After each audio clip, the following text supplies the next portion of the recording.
fey's bright. I can't discern these inside checks, I'm rolling blind. HP decreased and I'm not from this plane. Wandering's peaks for worthless fame I gain. Exhaustion hits. Got disadvantage on most everything. Used to be fun until our cleric passed.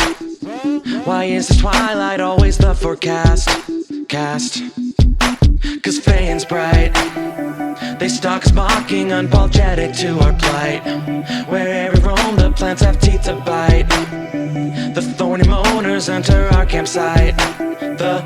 Campsite. Cause Fey's bright. Those wheeling dealers always do delight. And stealing secrets that will bring you shame. Those crafty laughers always filled with wild spite. Feywild spite.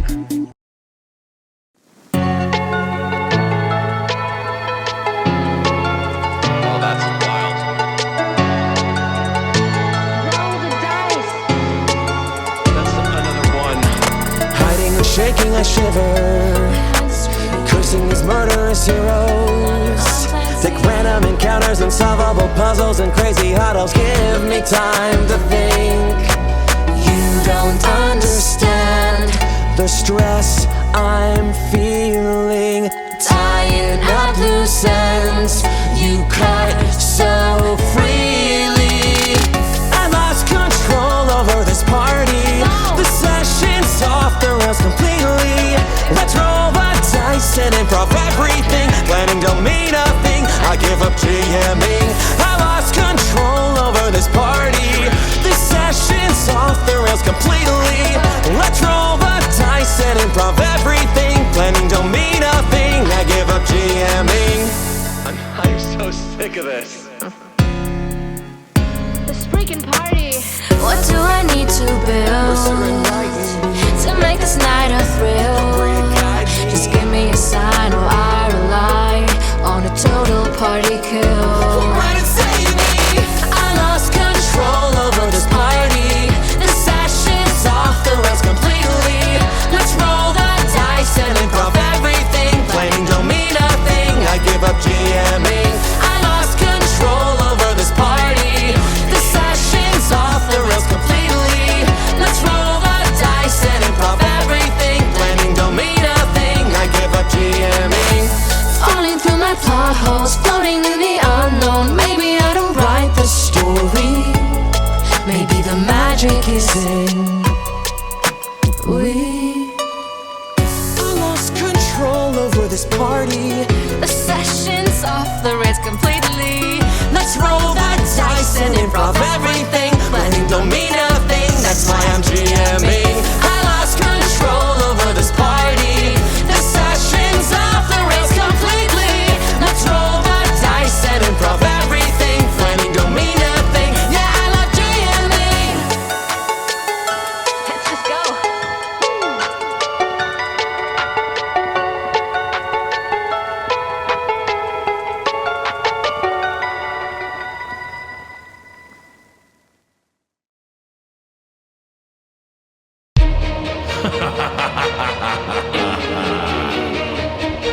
Welcome, everyone. Gather round. We're about to begin. Cause they have them supple demon wings. Hooves with the fur. The whole cult of summon and blood. They'll snatch your soul. Next thing you know, drunk you be low. Till dancing in chance, signing blood on these contracts. They caught up in a hellish hedonistic trance. They'll snatch your soul. Next thing you know, drunk you be low.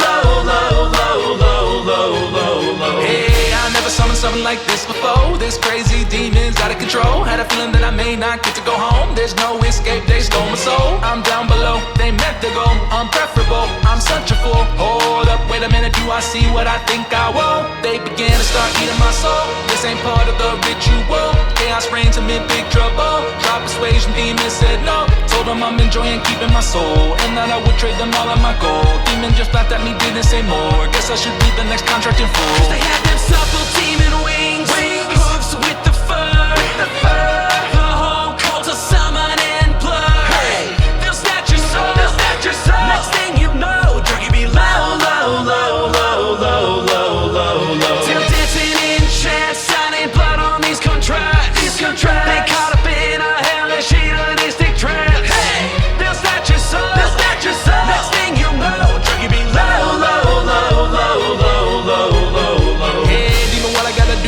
I can go. My dear made it clear I should hit the road. Matter of fact, contract should be rewrote. Patron pointed out a couple things to know. 1 pack, come on, 2 packs, come on, 3 packs, come on. Now that's too bad, my soul remains all intact. Cause of that, you're gonna need another draft. After I told them it was straight inferno, I knew it was over. I found a loophole that reclaimed me. My soul is highlighted in bold, the rich couldn't control. So I started to get up and roll like a stroller.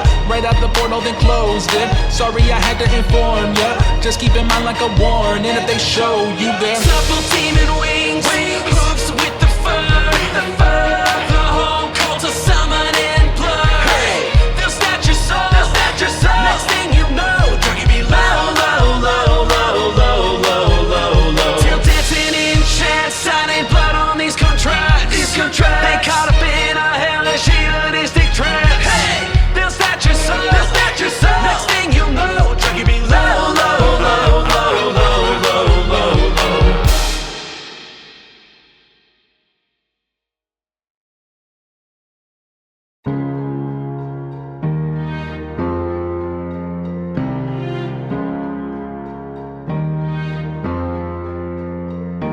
Stay in the wild alone, no need for a crew. I've got my flaws and bonds and wish you on your way.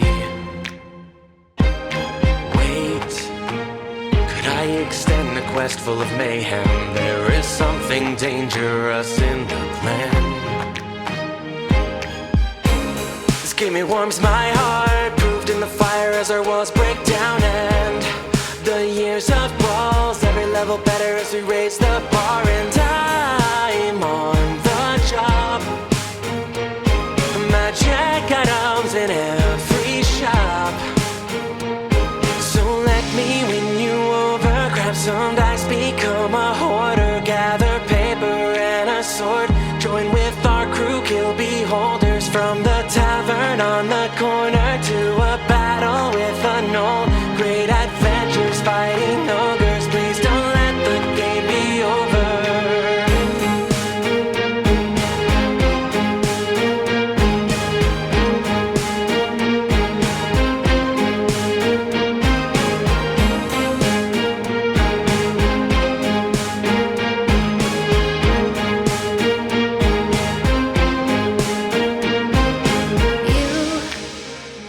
Just a quest and you know I'm hooked. If we forget, we'll check the handbook and it's okay. Stay. It might take hours to kill this dragon, but don't you wanna be the champions when we play? This game, it warms my heart. Choose who we are and then we play the part. And let's dungeon crawl. Now I'm looking deadly with a +1 mile. And I'm on the job. Magic items in every shop. So let me win you over, grab some dice, become a hoarder, gather paper and a sword, join with our crew, kill beholders from the tavern on the corner to a battle with unknown. Great adventures fighting ogres, please don't let the game be over.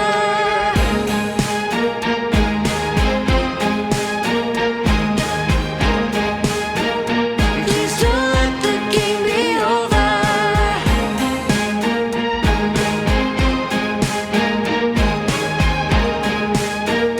Please don't let the game be over. So let me win you over, grab some dice, become a hoarder, gather paper and a sword, join with our crew, kill beholders from the tavern on the corner to a battle with unknown. Great adventures fighting ogres, please don't let the game be over. Please don't let the game be over. Please don't let the game be over. Please don't let the game be over. Please don't let the game be over. Don't let the game be over. Please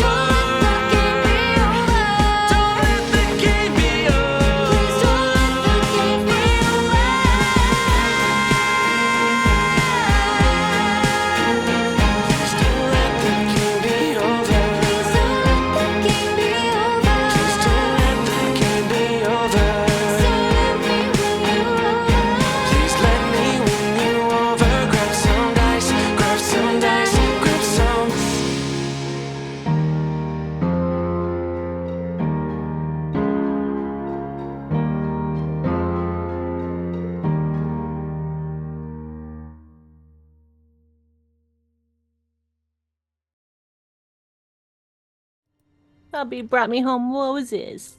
Aww. Hey everybody. We're here now. Streaming. Welcome to Feydark Eclipse, Team Feywild.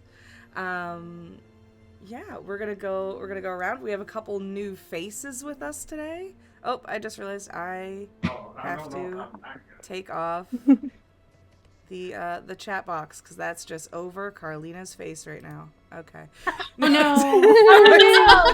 That was just... Oh, there we go. But yeah, hi everybody. I am your dungeon master for the evening, Janelle, or Boss Jellybean. And these are all my Feywild denizens. We're gonna go around. Let's start with the new faces. Carlina, we're starting with you because I feel bad that the chat box was on your face. So... It's like Mike was asking. I'm like, wow, I'm included. Hello, I'm Carlina. I'm playing Zalea. You'll get introduced to her at some point. She's a winged tiefling, which is not very on brand for Feywild stuff, but it's more the dark part of the Feydark thing. But in the Feywild, it's fine. It'll all work out. But I'm excited to be here. It's fun. All right. Next up, Misfit. Could you please introduce yourself? Hi, I am Misfit. You probably know me from the Crit Wards. And I am playing Flitwick Stormfeather. He is a hummingbird paladin. I am the light side of the Feywilds. We went really from one extreme to the other. And I'm excited to see where his story goes because he is a little boy and doesn't know crap from crap. Amazing. Next up, Sam. Could you please introduce yourself? Yes. Hi, everyone. I'm Sam. I am playing Glacial, who is basically like a nature-obsessed girly / Circle of Stars druid water genasi. So yeah, I will bring more of her to the game today. All right, and we're getting into our OG cast. Kitty, could you please introduce yourself? Hi, I am Kitty. I am playing Sparky. I am a fairy barbarian. I'm only 2 feet tall, and yeah, that I think covers it for the most part. All right, Avi, could you please introduce yourself? Hi, I'm Althea, and I'm Althea. I'm playing Althea, and my character is half high elf and half drow, and she does not like the male species of pretty much, well, any species. What a great quirk. Yeah. She I'm curious how this is going to go with Flickwick. Right, that's true. Oh no. All right. Okay, he doesn't present now. Finally, Lucretia, could you please introduce yourself? Yes, I'm Lucretia. I am playing a furbolg wildfire druid that is afraid of setting things on fire. Amazing. And yeah, I just realized I didn't ask our icebreaker question for today because I didn't think of one.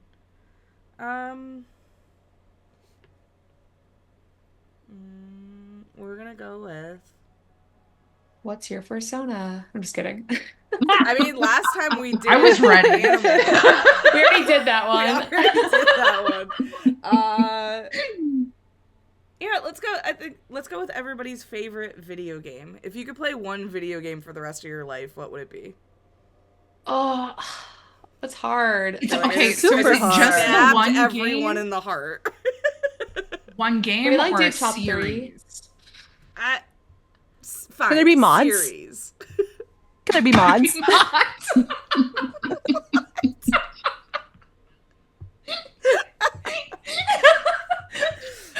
I will allow it.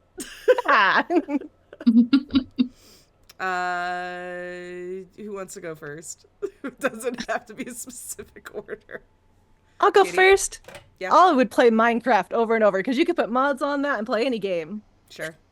Yep. That's where I was going with that. No, that's accurate.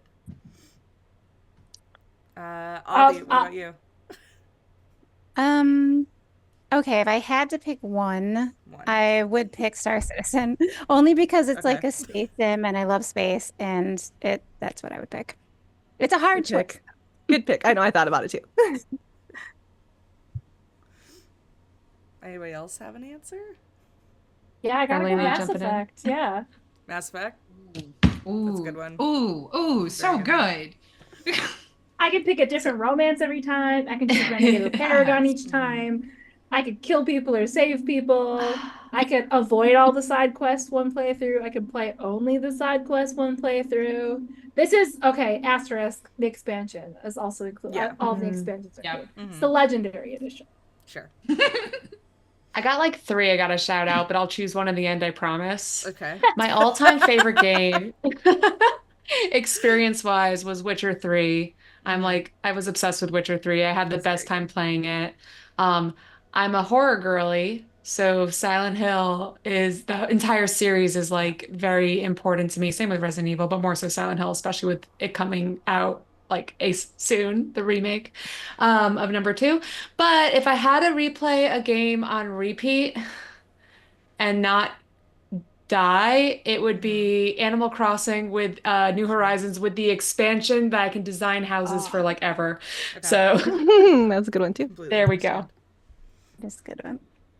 My answer is super lame because I like MMOs much more than single player games. That's okay. So like That's I would okay. go back to when World of Warcraft wasn't quite as lame and just continue on with the lore, like have better settings and be like not so dumbed down and just play that because I did have a lot of fun raiding in that game. Okay. And I had some of the best times of my gaming history with you in WoW. Yeah, So, WoW was yeah, fun. it was so But it's much fun. because of the people. It's because of the people you play with, not inherently the game. Misfit, did you give an answer? I did not.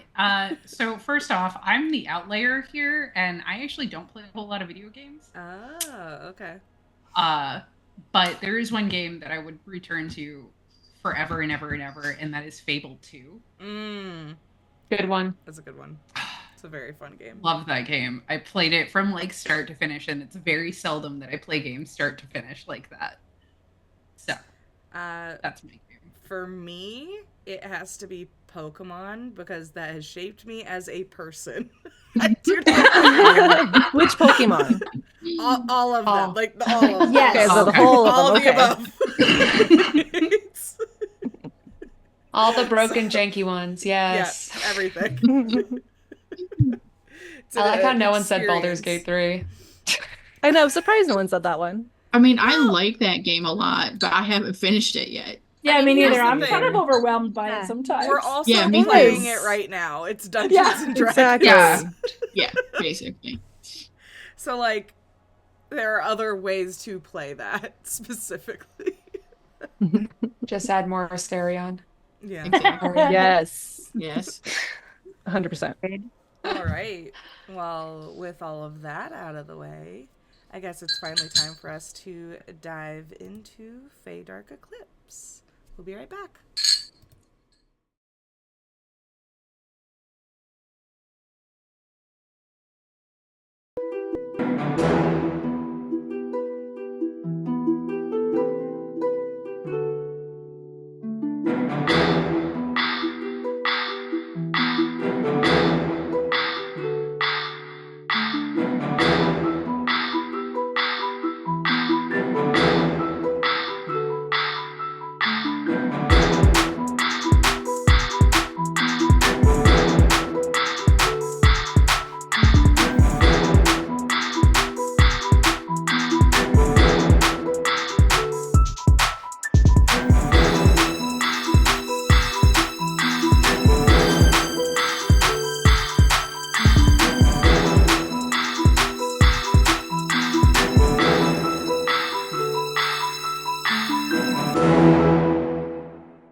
Yeah. Really?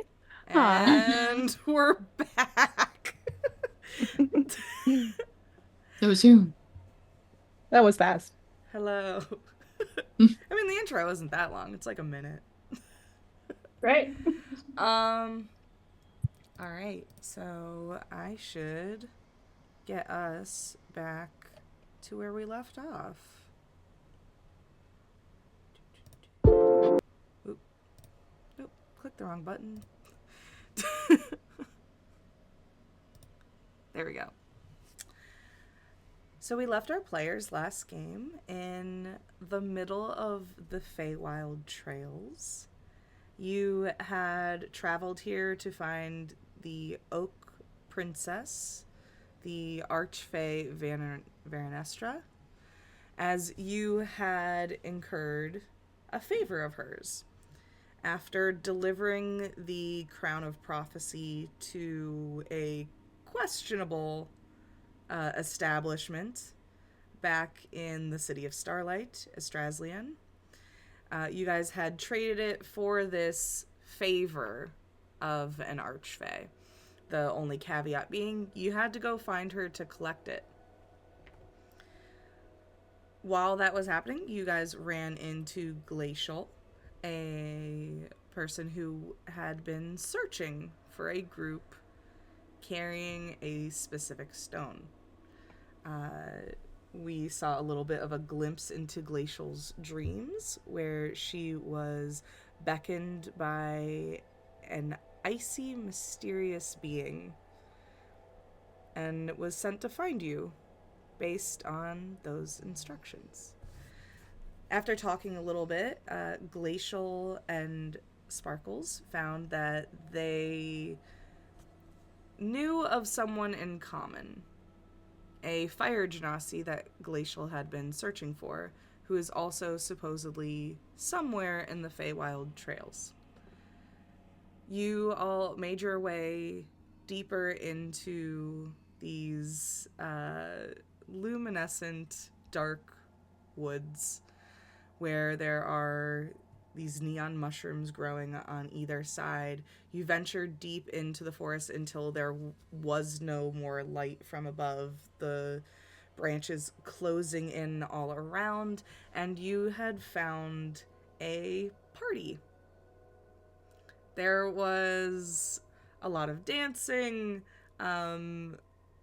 people covered in this like fluorescent paint, and up on a dais in a throne made out of vines and flowers sat Veranestra. And when you all originally approached her, looking to bring on this favor that she owes you, you were thrust into the entertainment of the party. Your bodies paralyzed and held safely outside of what appears to be a gladiator type fight pit made of vines. Your minds have been transferred into these clones of yourselves made out of bramble and twigs and little mushrooms and things. You've been essentially warged into these other disposable bodies, as Veranestra had instructed you to entertain her and fight to the death. And that's where we find everyone. I am just going to go ahead and draw a little rectangle on here, and then so you guys know like what the confines of your fight are. So you guys are in here. Oh, and we should zoom out a little bit on the map so everybody can see. Got this little area going on. And then, yeah. So I'm going to need everyone to roll initiative, unless you're not planning on fighting. So as you guys are all put into these new cloned bodies, your minds sort of separated from your form and put over here. What are you guys doing? Me and Sparky just used all our luck on that roll for initiative. I think so. I'm going to go ahead and move everyone's little tokens on here. You guys are going to see your tokens, but just as I said, these are not your actual bodies. So any damage that you incur in this form isn't going to actually physically affect you. Outside of the pit is where Veranestra is, and standing like next to her, your bodies are sort of just like held in stasis. There's like a purple glow around them. So if you were to, in the clone body, look back at the throne, you'll see your actual bodies like standing next to her, immobile.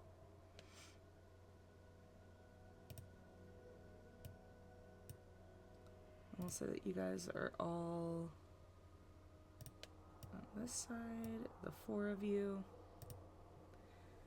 Yeah. And then, actually, while I am writing down these initiative rolls, let's start with Flitwick.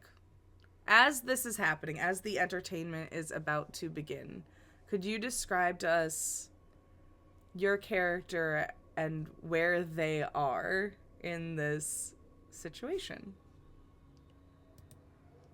Okay, clarifying question. Yes. Is Flitwick fighting, or is he just observing? Observing. As a paladin of Veranestra, Okay. You are not part of the entertainment. This is meant to also entertain you. So I imagine as everyone is getting ready to fight in the fight pit, he looks to Veranestra. He's like, Your Highness, I would like to fight, if that is okay. It just looks like a lot of fun. Are you like sitting up on her throne, or are you below her right now? Like a proper soldier, definitely by her foot. Okay. But being, 3 feet and 11 inches, mostly feather, he doesn't stand very tall and is probably overlooked by a lot of the other guards. But he still makes a big effort to be heard. Okay. As you speak up, she looks down at you. One of her legs, which was sort of like entwined into the bark of this tree throne that she is a part of, sort of like detaches. You see like the vines kind of break away, and she like scoops you up with her foot and like brings you up straight in front of her and goes, "Oh, you want to fight? Of course, little one." And she like pats you on the head, and as she does, like these vines kind of wrap around you and then slither out over her calf and then form another version of you made out of vines on like her knee. And then with like a flick of her wrist, it flutters to life and flies into the pit. And as it crosses over this threshold of the barrier, your mind snaps from where you are to now into that cloned version of yourself. And you are also now in the pit. So please roll initiative. Around, and it's like, okay. Yep. This feels exactly like what I'm used to. Let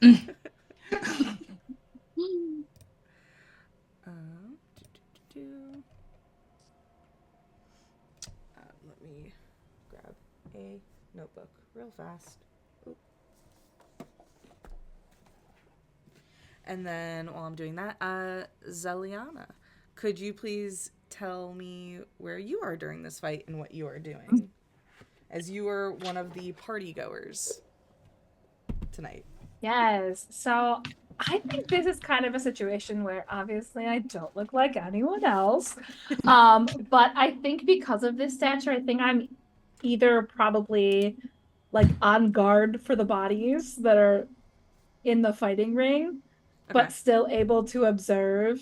And also like on the side because I am guarding, like maybe I'm also kind of overseeing some of the other guards, and so I'll go around and like go to them and be like, hey, so five gold on the little one, right? And just like have that little side gambling ring at the same time.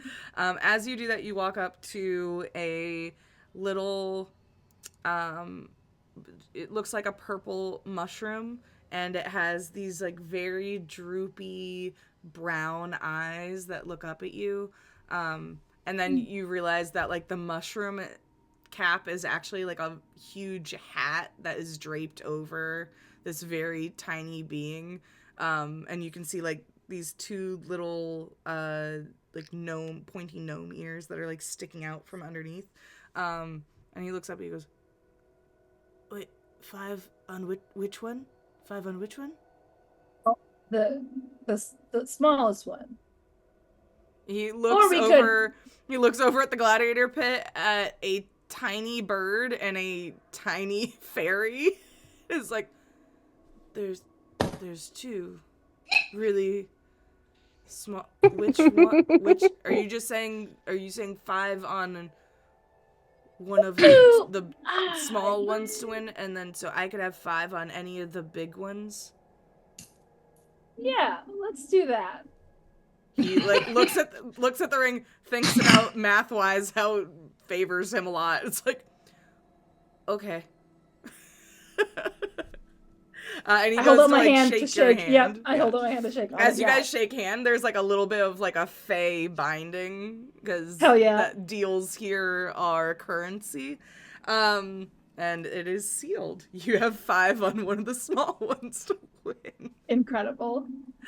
Amazing.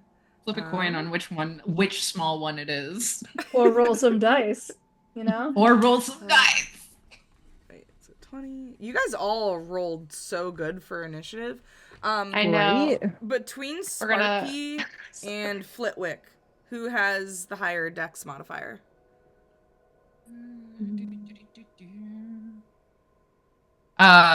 2. 2 as well. All right, then you guys got to play rollies. Roll a d20. Let's go. Rollies, Okay. Rollies. I rolled a 2.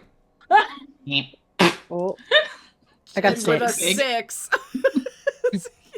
We used all of our good luck on the beginning. It's already gone. Good. It's gone. All right. And then up first is going to be Sparky. So we're just fighting for the death on all of us, or like pretty much. You guys are. You are fighting to the death, but because it's not your actual bodies, it's kind of like you're just getting to spar for fun and see like what you can do. Well, okay. Can they see outside to like the outside ring too? Like, can they see the real world, or are they just seeing? No, so the people in the ring can't. There's like basically a 2 or a 1-way barrier. So everybody outside can look in, but they can't look out. You guys basically in the pit, your barrier looks like it's vines that are like going all the way up to the canopy. Okay.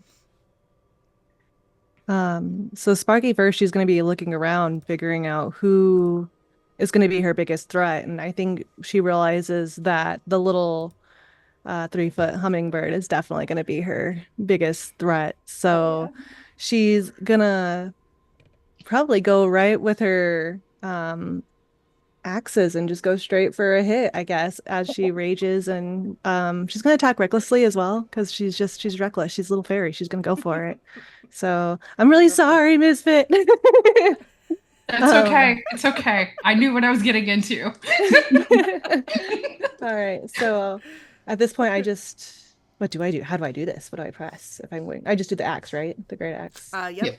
Or okay, so I only have a great axe. I don't have two axes. I thought I had two axes, but I have a great axe. So excuse that. But okay. Going in with the great axe. Not hit. All right. And that is a 13 to hit. Flitwick, I guess I didn't think about how I had to move.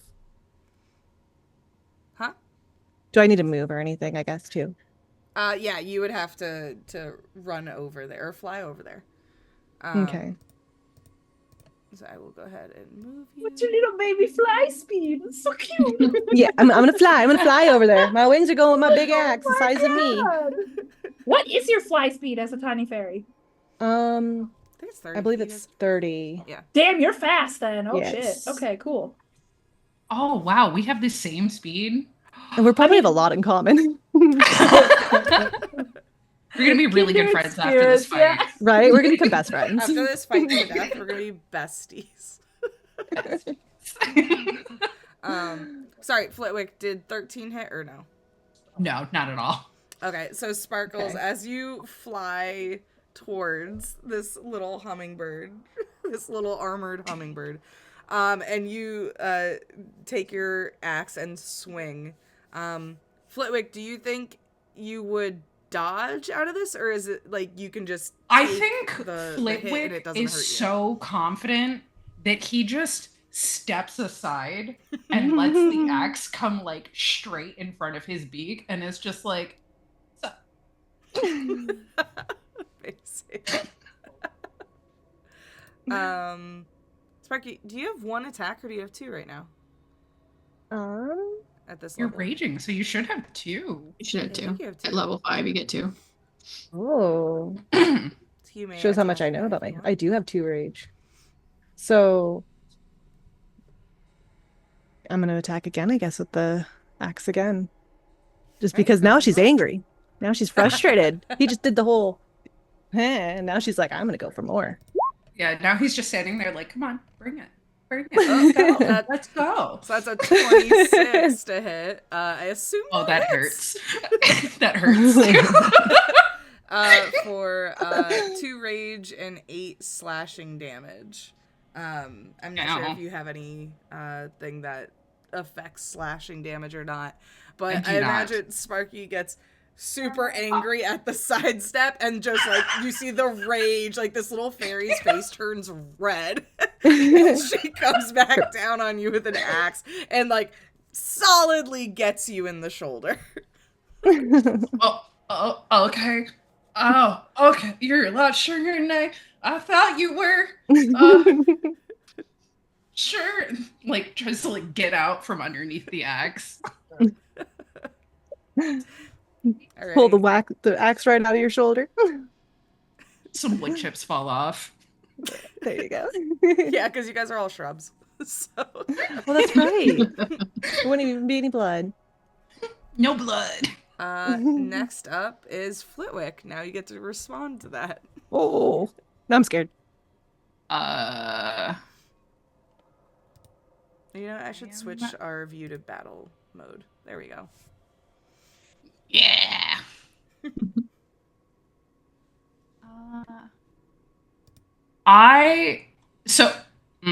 Other question. Did any of my equipment get transferred with me? So the way I was working it is that magic items, no, but weapons, yes. Okay. Cool. I wanted to ask. So that changes what I'm gonna do. So Flitwick pulls out a spear. And a spear for him is more like a toothpick. Like a really long, like one of those long skewers. All I can think of right now Like a drink sword. Like, like a sword for a drink, like that you put on a cherry. Yep. Good. That's kind of what I had in mind. Okay, that's cute. And I am going to also cast Divine Spite or Thunderous Smite on it. Okay. Then I'm going to attack. All right, Sparky. Can I do that? Yeah. Sparky's gonna need to Yes. make a strength saving throw. Okay. DC 13.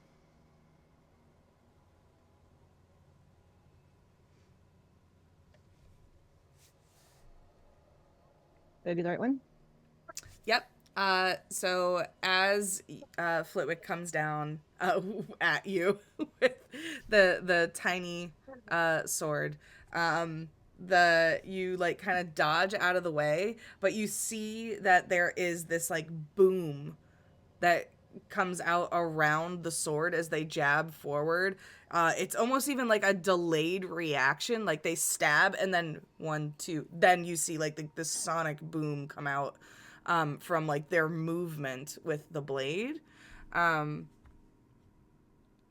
yeah, Flitwick, do you make another attack with that, or that's just So the way it works is you do technically you cast it on a weapon and then you attack with that weapon, but Okay, I don't gotcha. know how to do that in Roll20 yet.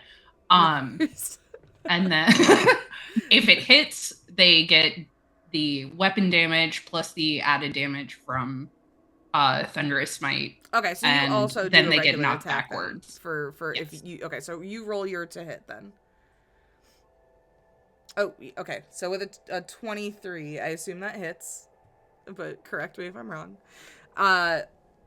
So I guess retcon a little bit. The sword stabs into you, but the boom of it like goes off to the side a little bit. Like it pushes you, but you're able to like resist it.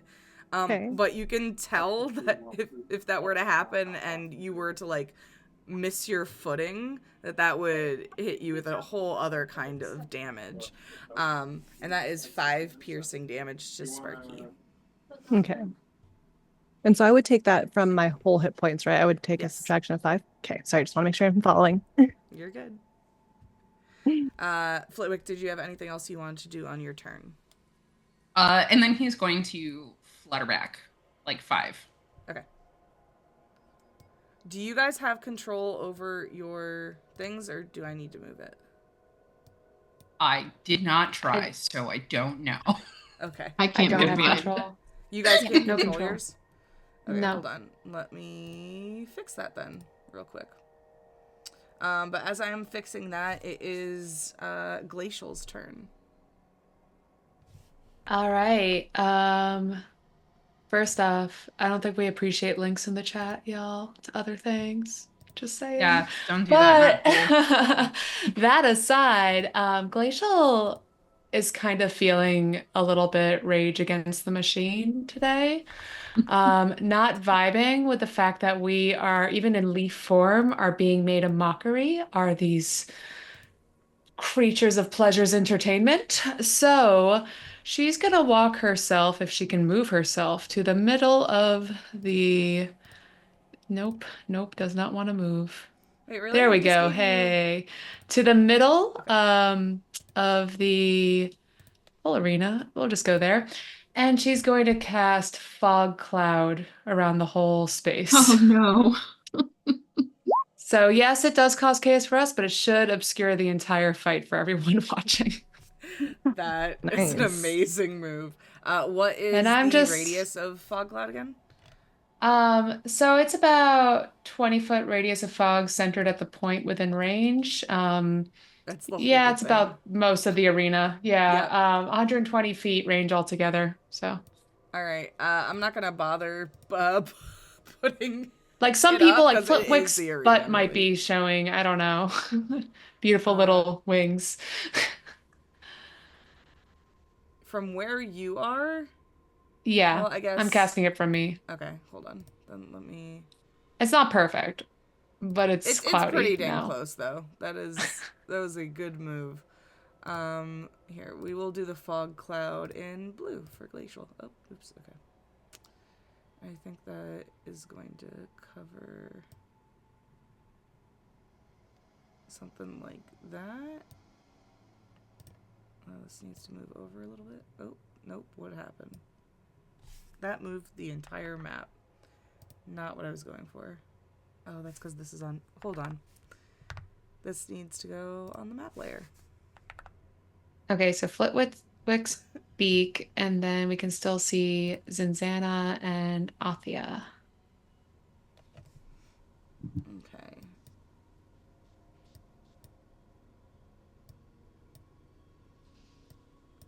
Why does it not want me to... Okay, I can do it that way. Oh. So that, Almost. I believe, is going to be 20 feet around everybody. Unless you want it one thing to... It can be Honestly, over here, or it can be here. No, good enough. Okay. I just wanted to obscure the playing fields. Also, again, appreciate Silent Hill 2 coming out. We gotta have some fog. Hey, all right. Amazing. And with that, I shall end my turn. I just wanted to create some fun.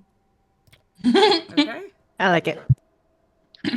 As you cast this fog cloud that like seeps out of you and then begins to obscure the entire arena, you hear way too many voices from outside go, "Aw," like all at once. Just so many disappointed Fae. Minus no. Next up is Athea. Do we happen to have any info on the last person that attacked me? I couldn't remember I don't if think it anybody's was... attacked you in here yet. Okay. We started fresh. Yeah, Oh, we no, did. We re-upped. Okay. Cool. So I guess I would look over, and the first thing that I would see is, let's see, if I look around my character, I would see Zanzana, because she's the only person that's not in the fog. So I would immediately see her as a threat, and I would throw Entangled her way. And I would also, after I throw Entangled onto her, I would call my bat Gazbat. Okay. And then I go ahead and click on Entangle so I can see the full detail of the spell. But I believe that's going to be a some kind of dex save from Zinzana. Did you see it? I clicked on. So it's a 20-foot square starting from a point within range. For the duration, these plants turn the ground area into difficult terrain. A creature in the area when you cast the spell must succeed on a strength saving throw or be restrained by the entangled plants. Okay, so you're centering it on Zinzana? I am. Sorry, Zanzana. But you're the only one I see. Okay. Like, what Now is you're that over there? Now you're stuck here with me. Yeah, we're stuck in here. And I'm mad for some reason, so I'm going after you. Okay, so this box is going to be just as big as the other box. So, but it's going to be more to the side because you wanted to get Zinzana in it. So, one moment. So I guess it's there. Okay, Oh, I feel shoot, it's really moving proud the of other myself. one. Why? I don't want it to move the other one. No. Okay. This one, you. Too many boxes. We have So it's boxes and it's boxception over here on this map. Boxception. No. Oh God. And then I'm going to say something like, yeah, like, foolish are the men who think they can command the shadows as I do. I just assume that's what you are because I don't know where I am or what's going on. Oh right, you were still enchanted at the end of last game. Yeah. Okay. We can keep going with that. So the only person who doesn't know what's going on is Athea. Now, is she caught in her own entangle? She is definitely caught in her own entangle. Yeah. So Athea, you also have to make a strength save. I would say, do we all have to use strengthening those saves for this? Unless you're flying. Are you flying? Because I would. Okay, I'd be flying, yeah. Then no. Then you're fine. Okay. Sorry, just one check. Glacial has to, though. Yeah, Flitwick I'm is on it. outside of it. Hold up.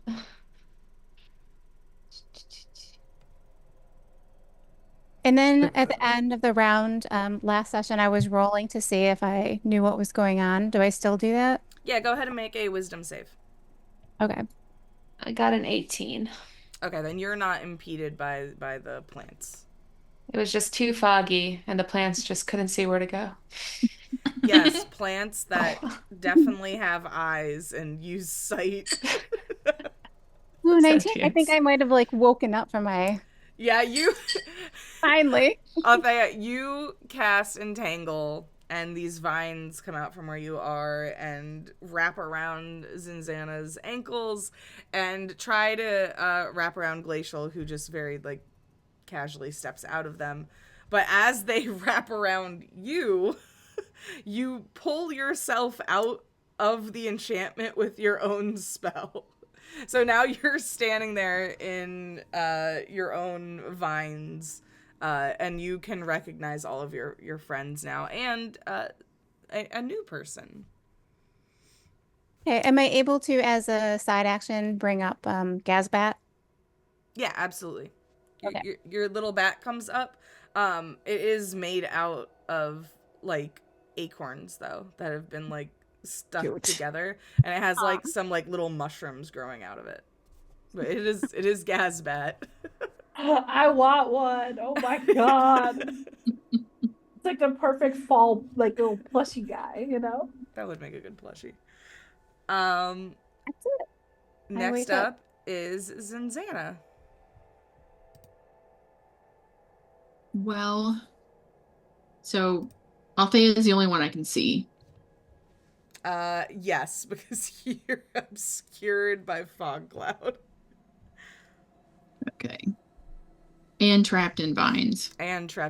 You're really had a bombardment to your senses in the last couple minutes. How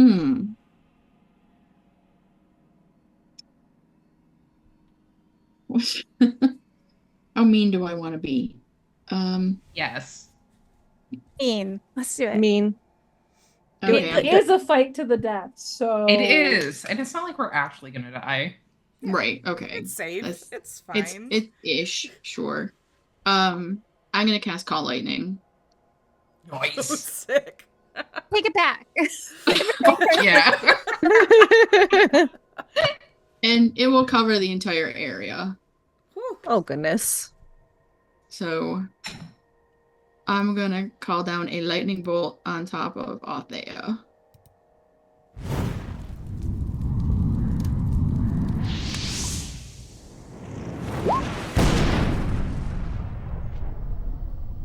That was cool. But you're good at Dex. All You're right. nimble ranger. So Althea needs to make a dexterity saving throw of 15. Ooh. Does she take half damage or no in the spell's description? I do believe so. Let me check. Oh, that's rough though. On a failed save, Half on as much. Yep. Okay. Yeah. Yeah. So Althea, you hear this rumbling thunder above you, and even though you can't really see much because of the fog cloud, you still like see the light just in time as it starts to crash down on you, and you jump out of the way just in time. But as it like destroys the ground where you were standing, it like catches you just as like you are tumbling away, like up your leg, and you feel like the electricity like course through you as you take 9 lightning damage. Ooh. Ouch.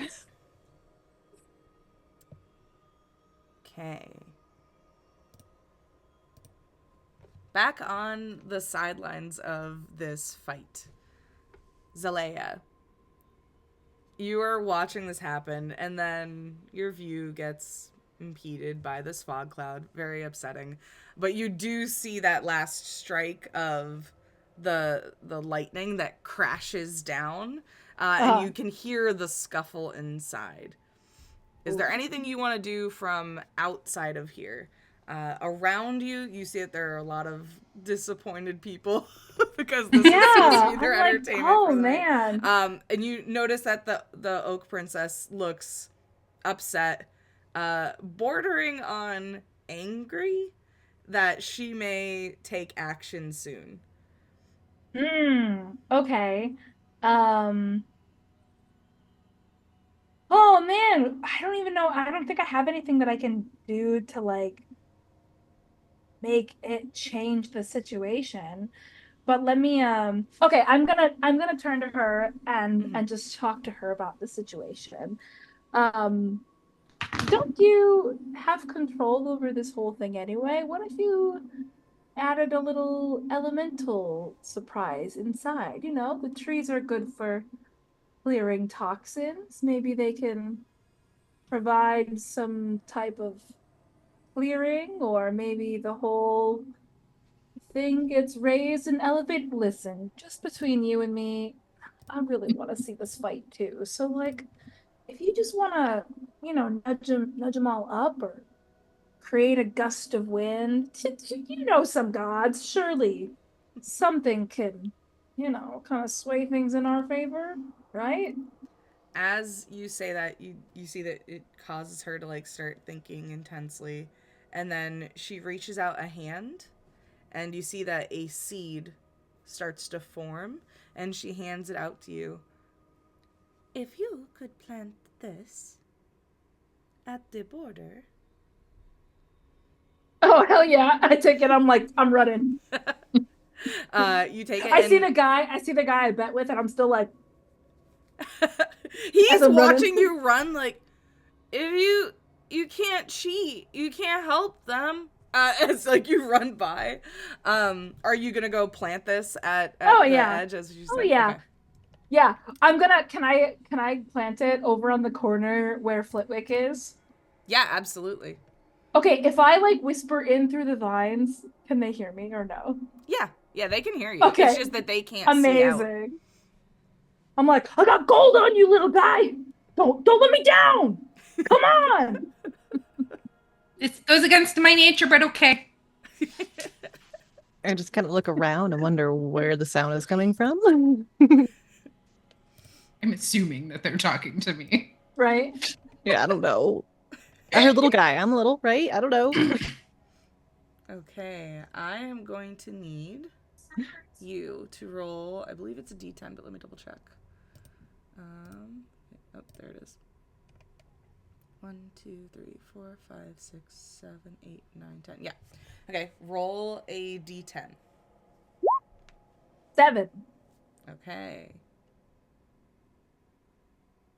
Oh, this is gonna be fun. This feels like a table, and I'm intrigued.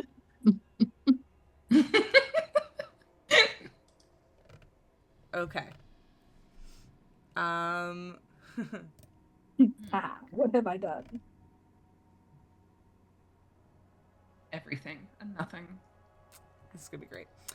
So you plant this seed, and very quickly you see these flowers start to bloom.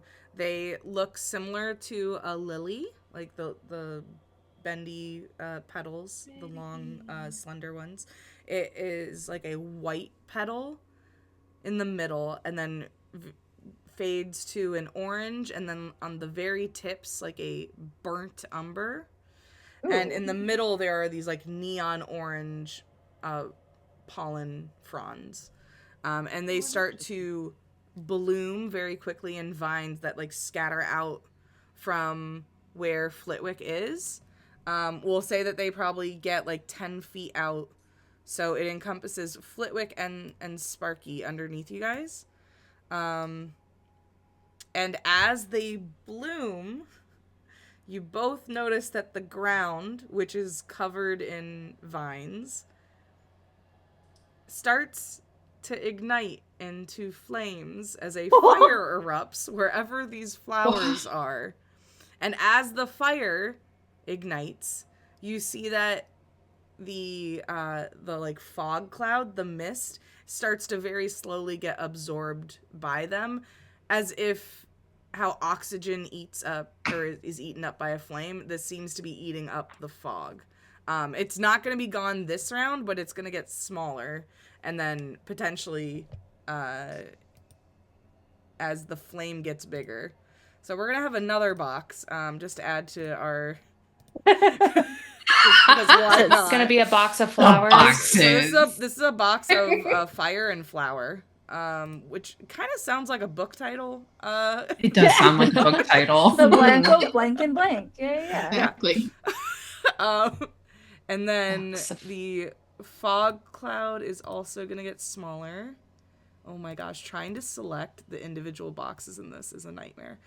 That's going to come down here, and then the entangle is also going to get smaller because wherever the fire is, the entangle is not. So we're going to put entangle to here. Okay. So just to remind everybody the crazy colors that we have going on. The green box is the arena. The red box is the fire and flowers. The blue box is fog cloud, and the purple box is entangle. Beautiful. Great. Cool. How big is that box? The fire? 20 The fire, I think it's just 10 right now, or is it 20? Okay, 10. Oh no, you're right. Radius is 10. Yeah. Okay, cool. Cool. But that is erupting. Luckily, Flitwick and Sparkles, I believe both of you are flying, right? Yes, that's what I was actually going to ask. Is the ground on fire then? Exactly. Yeah, the it ground didn't just like under burn you out. is on fire.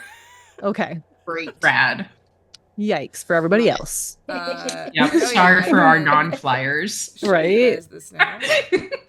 But I mean, that worked out really well for pretty. Zelaya, who had bet on the two small Wait, I fly. have a follow-up question though. Yes. I have a follow-up question. If I can take an action, Yeah, and absolutely. just flap my wings to try to spread the fire a little bit more. That's such a dick move. I love it. Wow. What is a flap wings roll? Strength? Say strength too. Yeah, I think that Probably. works. Yeah, I don't even know what I'm roll- talking about, but I roll would say strength strength. or athletics.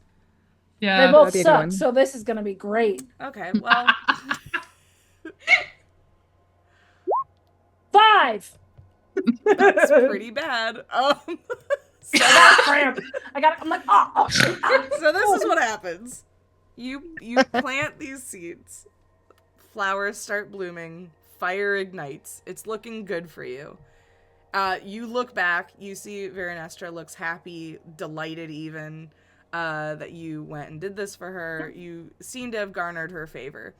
You go to show off a little bit too much and flap your wings to get the fire started, which backfires, and you see that the fire now creeps under the barrier and starts to go towards the party goers and you. Uh-oh. So now we're gonna move the fire this way. Yay! And, Good job. hey, Good job. I approve. Zelaya gets to Yep. be put on the battlefield now as the fire is gone outside. Good job. I did it. Oh, whoops. Okay. And as you look back as this is happening, Veranestra is laughing, like hysterically, like she's delighted by this. Everyone Great. else around you is screaming. So, Yeah, it checks out. Yeah. also, I'm gonna need a dexterity saving throw from you to avoid the fire that you sent careening towards yourself. I can fly though. Oh, okay. If you want to fly up, that's fine. Then you don't have to make a roll. If you just go up into the air, I'll just bloop. you go up into the air and you see the fire go underneath you and back towards everyone. You see the Create little a problem mushroom guy and who then had followed you. Ah! Looks at what's happening and goes, I don't think I don't know if that's fair. And like runs back. It's fine. Fair schmear. All right. Next up is Sparky. You have now seen these beautiful flowers bloom underneath you, and then set alight all of the underbrush in this arena. That seems to be spreading towards your friends. You see the flowers are kind of sucking in the fog cloud that Glacial had let out, but it's not fully cleared yet. And then you also see that this is burning away the vines and things that Althea had also let out. And with the fog cloud rescinded, now you can see like much better like out into the rest of the clearing. Though you still can't see past like this barrier of vines that makes up the gladiator pit. What would you like to do? That's a good question.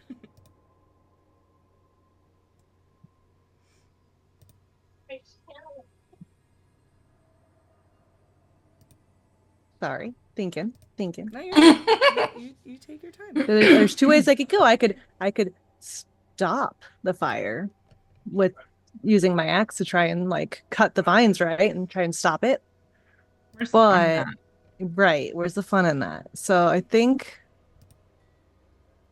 I'm gonna go back for Flitwick because it's the only one I can see right now because everyone's still in the fog. So again, since she doesn't have much of anything other than her axe, she's gonna go back for Flitwick with her axe again. I know, so original. All right, so with her big axe, she throws it, or not throws it, but goes to hit her with it. All right. That is going to be a 25 to hit. Flitwick, does that hit your... Oh, that for sure hits. Okay. That's going to be 2 rage damage and 12 slashing as this little vine-covered fairy looks around at what's going on and then proceeds right back to attacking you. Well, shit. Yeah, she doesn't know what else to do. She's kind of in a panic. She's scared. She's nervous. Again, she's also young and new too, so she's just like, I just want to get out of this situation. So. Okay. Sparky, do you want to take your second attack, or are you just doing the one on your turn?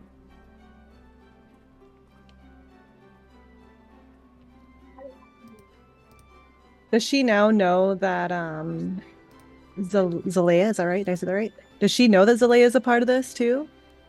I don't know. You wouldn't have seen her, but you definitely would have heard her yelling over to you guys. So you would have heard her say, like, she has money on you.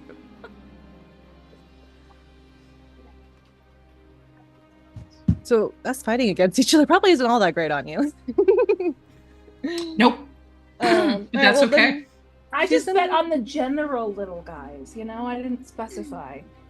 You did not. Which is probably going to come bite you in the butt later, but... Well, it's fine. A gamble's a gamble, the little guys are fighting each other. That isn't great for your bet. Already hitting once. She doesn't really want to do it again, but she is going to go for another hit. This one, she's more hesitant, though, when she goes to do it. Except it hits pretty good. It does hit pretty good. So yeah, but you can, Sparky, unless you're like trying to cover that up on your face, like you can tell Flitwick that this creature is conflicted about attacking you. So do with that what you will, but you do end up taking another 2 rage damage and 6 slashing as she goes out. Sparkles, where are you aiming on Flitwick? Or are you just kind of like throwing the axe out there and just hoping it hits right now? Right now, she's just hoping it hits somewhere. Okay.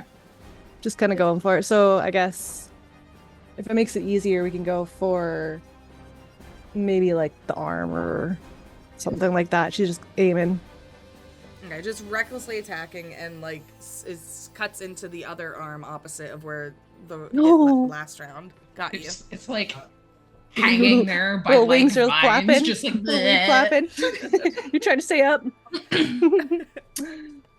In this moment, like, Flitwick, perceiving that you are, in fact, being hesitant to do another attack, he squares up, arms still just kind of like flopping in the breeze. It's like, I'm proud of you for attacking even though you didn't want to. That is the sign of a good warrior. That is what you're supposed to do. And in the moment of confusion, whilst trying to be also a good educator, because his big goal is to become the captain of the guard one day. Aw. Have to be a good educator to do that. Lines himself up, and I'm gonna shoot off a moonbeam. Oh, all right. Where are you putting this moonbeam? I'm gonna try to hovering, not necessarily on the ground, but still in the fire zone. Okay. Gonna try and to line myself up enough to hit Sparkles. Okay. I believe moonbeam is 10-foot radius or 5-foot radius. Oh god, we're gonna have another square. Another box! I'm gonna click because I don't actually remember. And I guess we'll go with white for that one. Or no, yeah. Guys, I'm gonna run out of colors. That's okay. Make it pink. Alright, pink it is. Make it blue. We already have I'm it. also blue. doing this at level 2. Okay.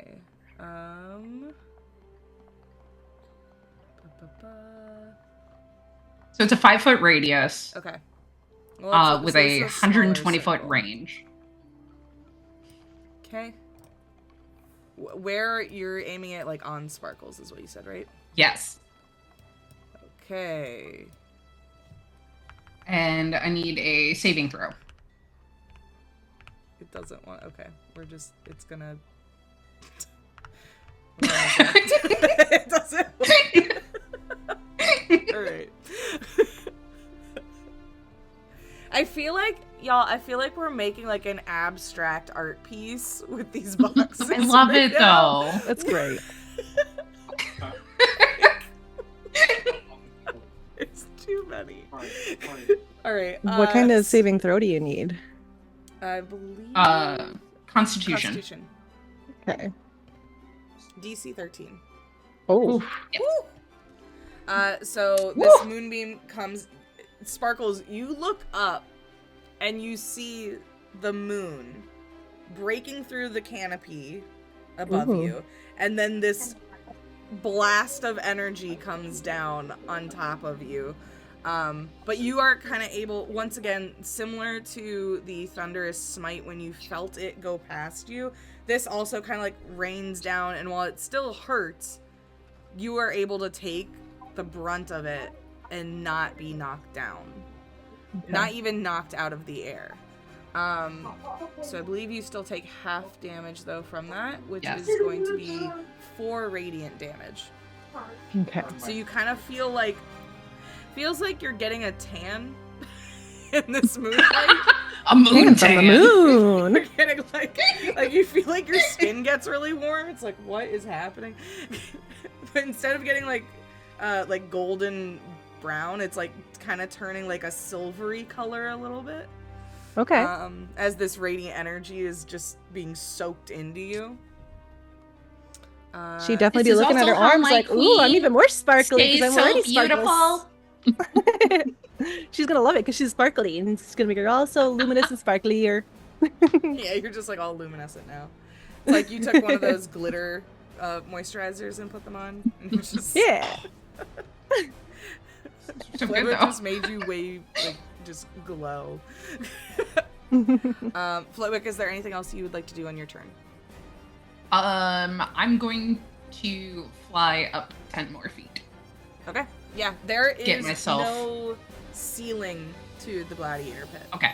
There is like this barrier of vines around you guys, but Good to know. all the way up to the canopy is like free range to you guys. That's why the moon is able to break through into this, and the call lightning was also able to break into the fight. The whole time Flitwick is good form. You're doing awesome. You're handling this really well. And Sparky's just gonna be looking at you like you're crazy. This is weird. She doesn't want anything to do with this.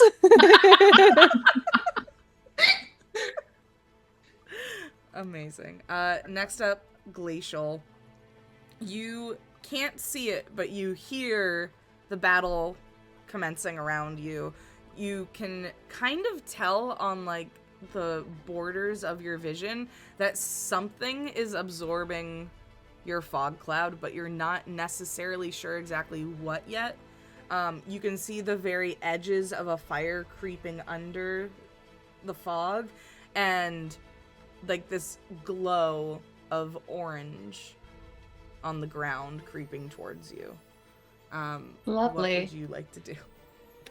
So, Glacial is feeling, again, a little bit rage mode here for a druid, I guess. She is fed up with us fighting one another. There are more important things in this world we can be doing than wasting our time fighting one another.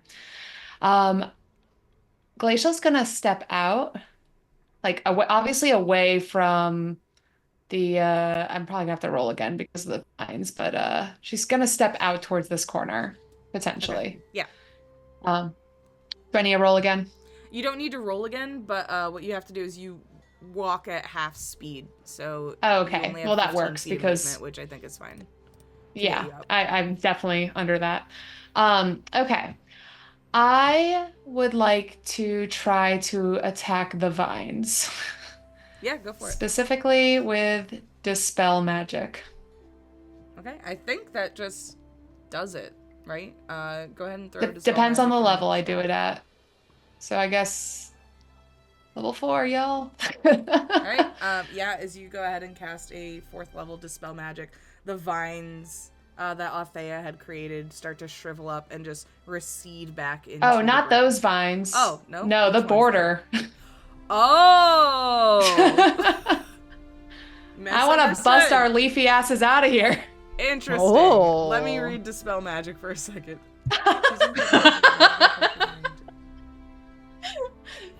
Oh, how is everybody doing? Your vines are great, but That's crazy. Oh, get us out of here. Yeah. I'm all But for you're it. not like your physical form even. Oh, that'll be interesting. no. Let me I don't know what's gonna happen. It's interesting is Zalea, you can take real damage where we can't. Yeah. Yeah. I'm like, ah!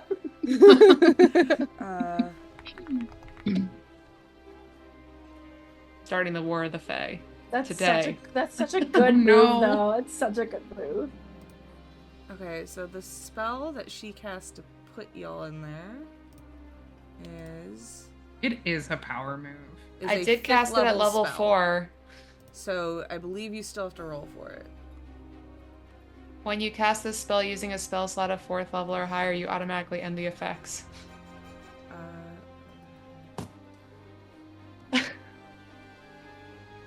Wait, where? If Oh, the then again, level no, of it the depends on the spell is level. equal You're or right. less- You're less right. than- It might be each higher than me. spell of 4th level or higher on the target, make an ability check using your spell casting ability.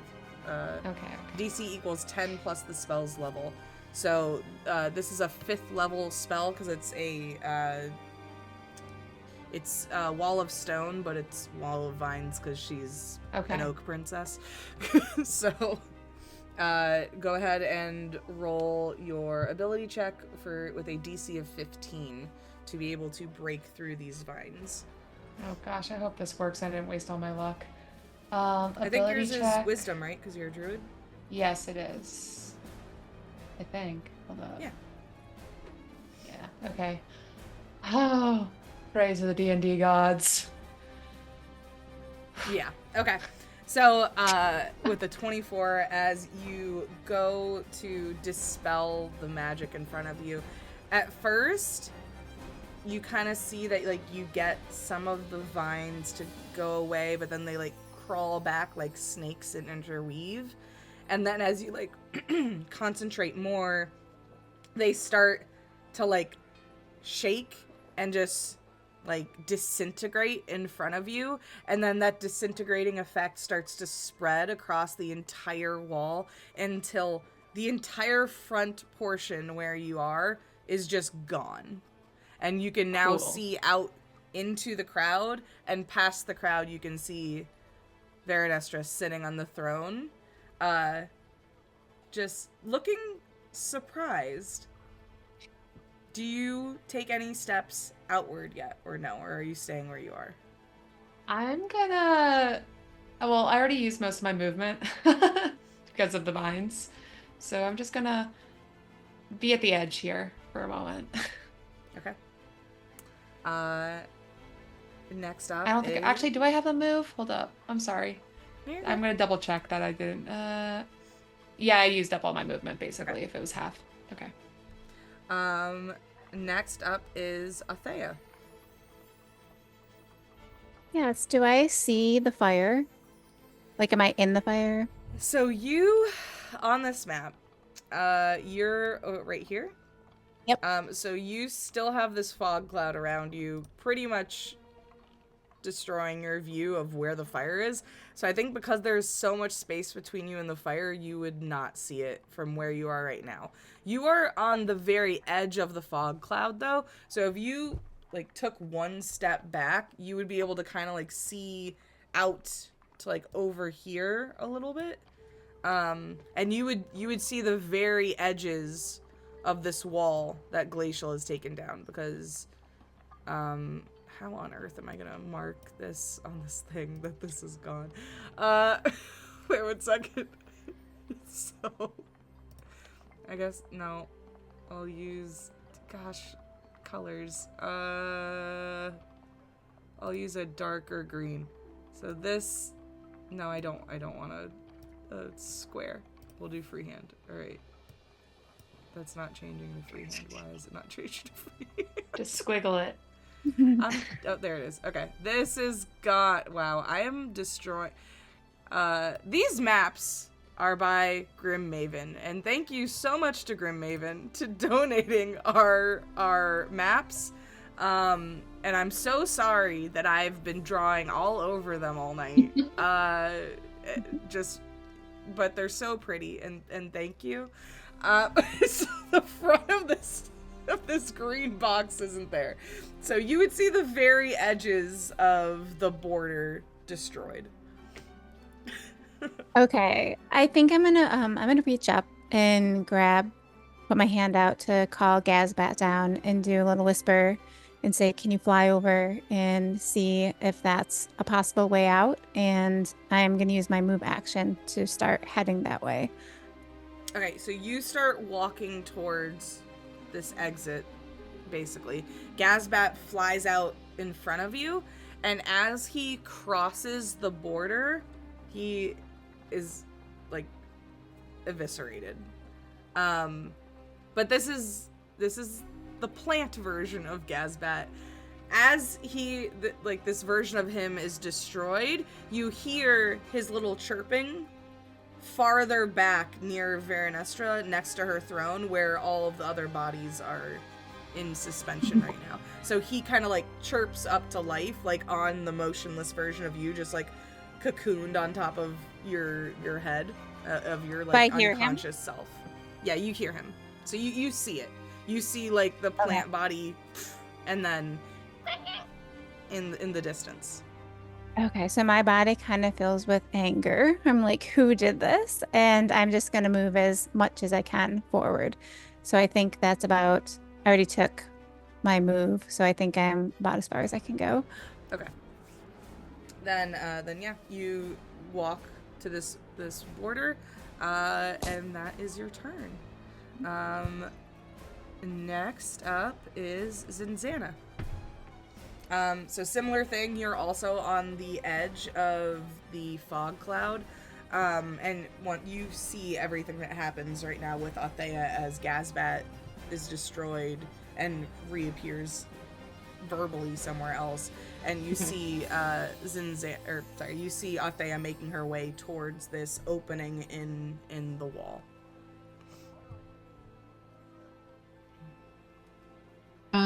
Can I see like the light from the flames?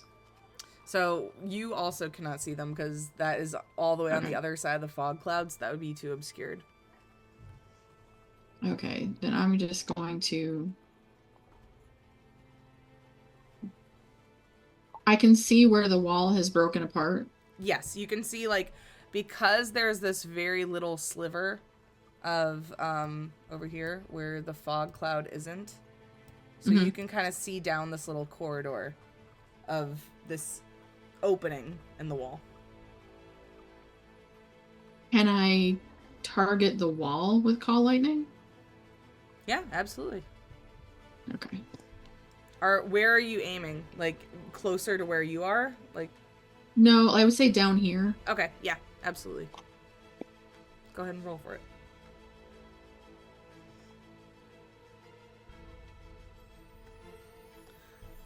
So as you call lightning,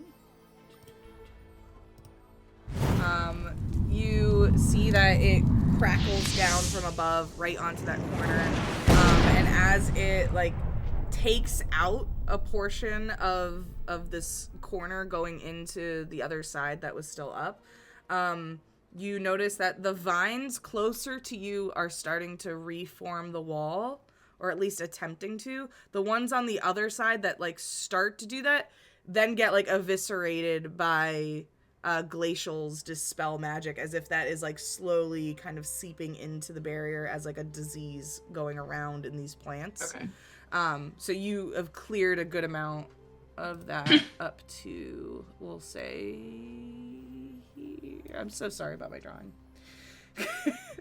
And I have to make another strength save to see if I can move.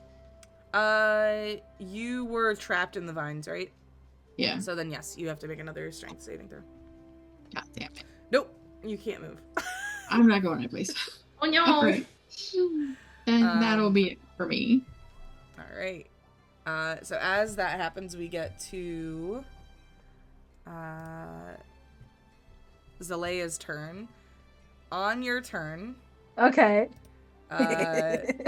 So this is gonna get bigger. Yep. Hold on. Would you say it's bigger than a small campfire now? It is definitely bigger than a small campfire. Damn. Right Okay. Damn. Well, this goes down. there goes my idea. This gets burned away. Are you gonna like break out s'mores? I was gonna prestidigitation, but I can't now. And then Moonbeam is still going. So the three of you flying in the middle of what is a hellish, like, just an inferno around. There's an inferno around you guys. There is a fairy and a tiny bird who are waging war in the middle of an inferno. And Zalea is like also flying above this, just like you caused this that's happening around you. There is a princess who is cackling in the background at what has now happened, and all the party goers are running for their lives at this point, because now the fire is like way outside of the gladiator ring, is going to destroy this entire area, unless something is done about it. Oh man, I'm really regretting not taking that water item that creates a fountain now, but I was like, when will I need that? Now. Right now. Oh boy. Okay, well, is there... Okay, I'm gonna fly up to Venestra, is that her name? Mm-hmm. I'm gonna fly up to Venestra and go, do you have like a reverse seed of the one you gave me, maybe to help with this, or water, or something, maybe? Let me double check what flowers she has available to her. 1 second. I don't think there's a water one, but there might be a helpful one.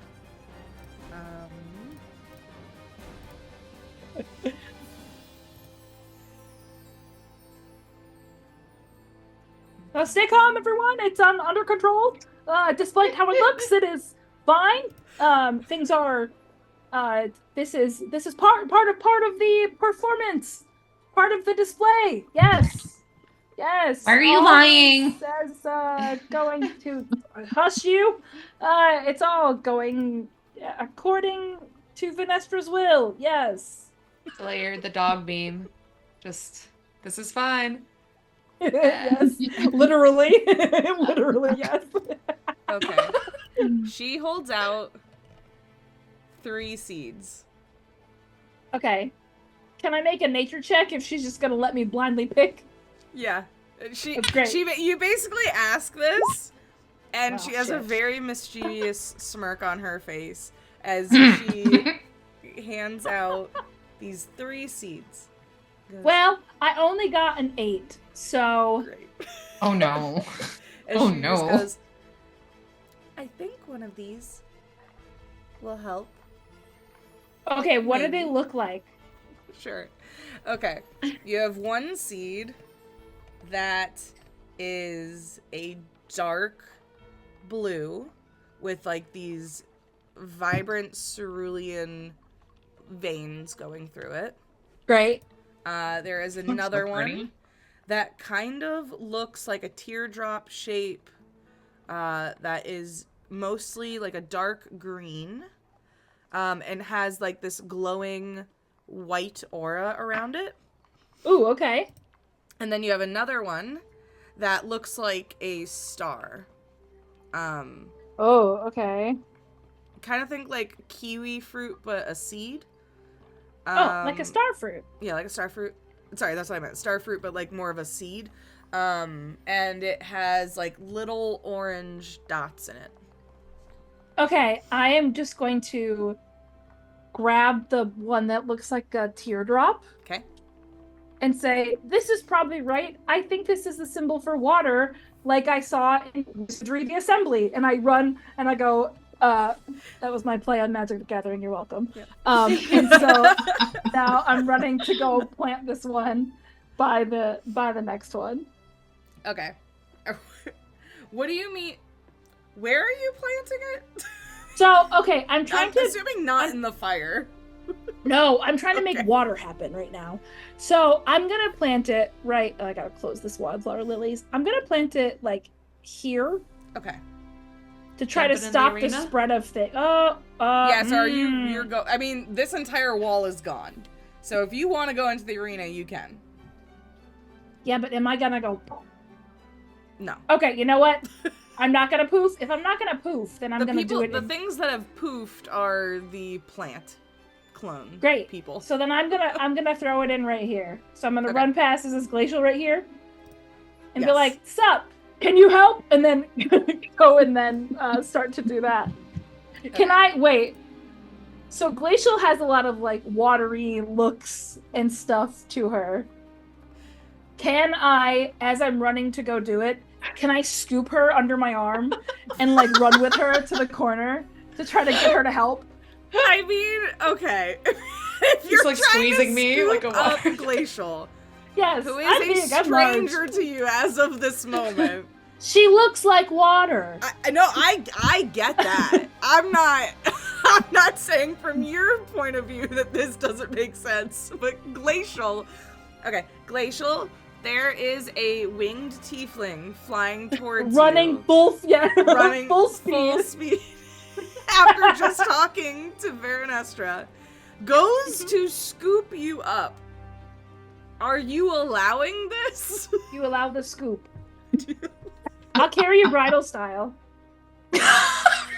Are you bringing me into the fire that I'm trying to escape right now? No. And I'm Leia, are bringing you saying anything to her as you do this? Yeah, I'm going, you look like water. Can you help me with the water? So I think the way I would handle this Yeah. is as I would in real life. Sure. Be in pure bewilderment. And I probably would struggle. I don't think I'd fight back, but I would like struggle to make myself like try to be heavier, not to be picked up. But if I Okay. end up getting scooped, I get scooped. So, Zalea, to scoop up Glacial, you have to roll athletics at disadvantage. I'm not good at this 10. already. Like, I'm not even setting a hard DC. It's a DC 10. 3! Oh my lord.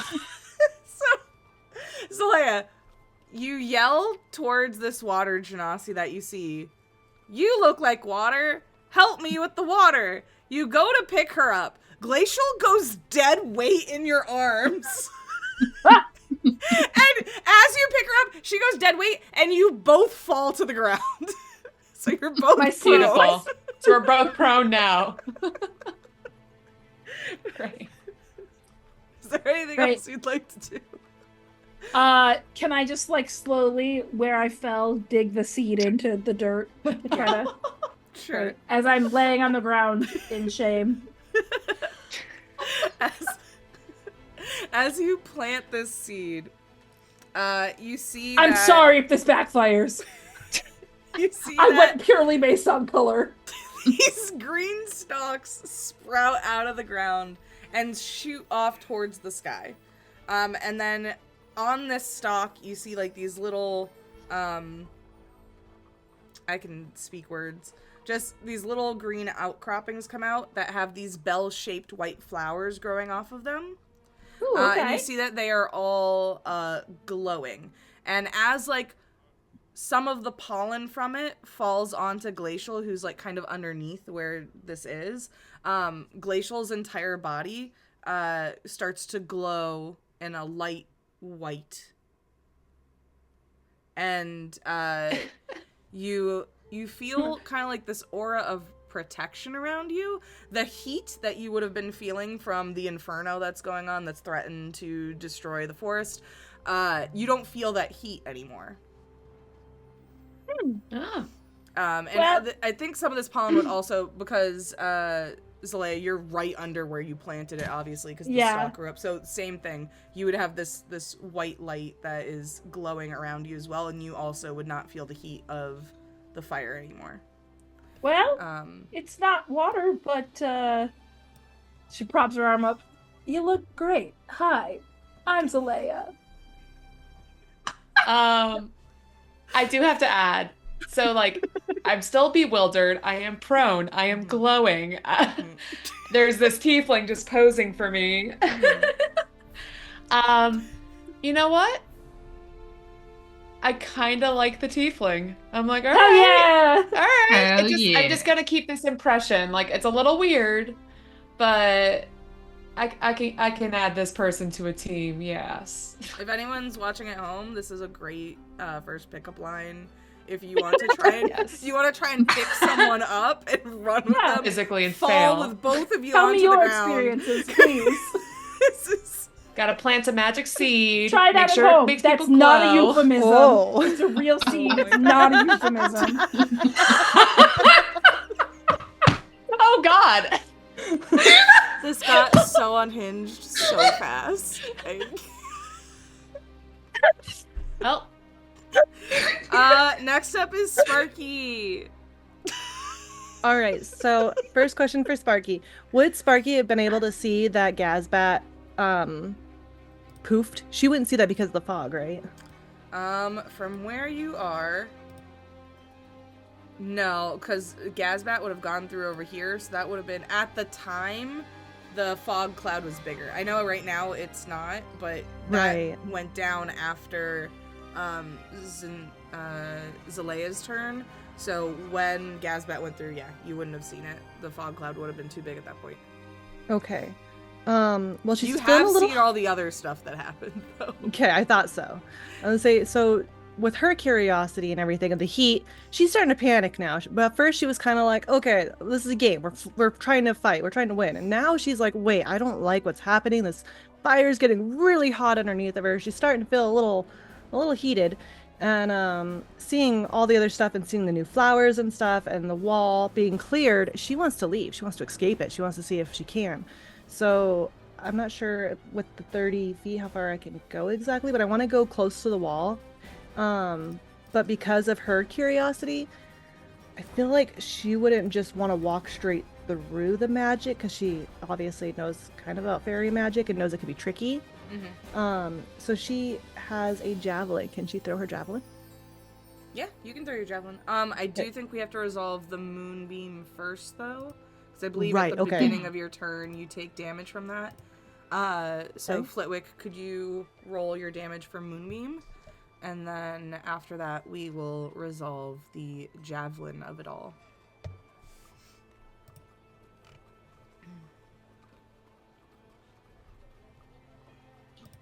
I'm gonna roll 1d10 because it's half damage. Okay. 5. Alright, so you take 5 radiant damage as your skin starts to glow even more. Okay. And then Pretty. Everyone's so pretty. Oh, so pretty. Pretty little leafy creature thingy. I was thinking about that too. I was like, it's not even real skin. It's going to be like, yeah. Oh, yeah, okay. I'm sorry. I messed up. Yeah, it's really No, just you're fine. like It's still leaves that are glowing with radiance. Yeah. Okay, so you fly over basically right next to Glacial, looking at where the border used to be, and then you go to throw your javelin. Yep. Are you aiming for anyone, or you're just kind of throwing it through to see what happens? Throwing it through to see what happens. As the javelin, which is also a copy of your weapon that is on your person, goes through the barrier, it disintegrates. Okay. At this point, she's not going to attack anybody or do anything. She's just going to look at Glacier, like, what do we do? Well, Glacier and Zalea? Zalea, sorry. We got to say Xana and Zalea. You do see that they are, like, both on the ground. Right, there's okay, also so... this stalk of flowers that has grown around them and, like, far up into the canopy. Actually, give me a nature check, Sparkles. Okay. Actually, Glacial, you could do this too, because this did sprout up around you and you're under the effects of it right now. Ooh, that was a nice one. Okay, so with a 17 and a 19 for you guys, both of you would know what these are. So these are fairy bells. They are a type of plant that they have a magical property of creating a protective aura around those who carry them, shielding them from harm. With a 19, Glacial, I'll say that you have used them before, so you would know that, like, the protective pollen from them can work for up to 1 minute per, like, application, basically. And they're fairly rare. Like, they're not, like, a very wide-growing plant. They grow in very select areas of the Feywild Trails only.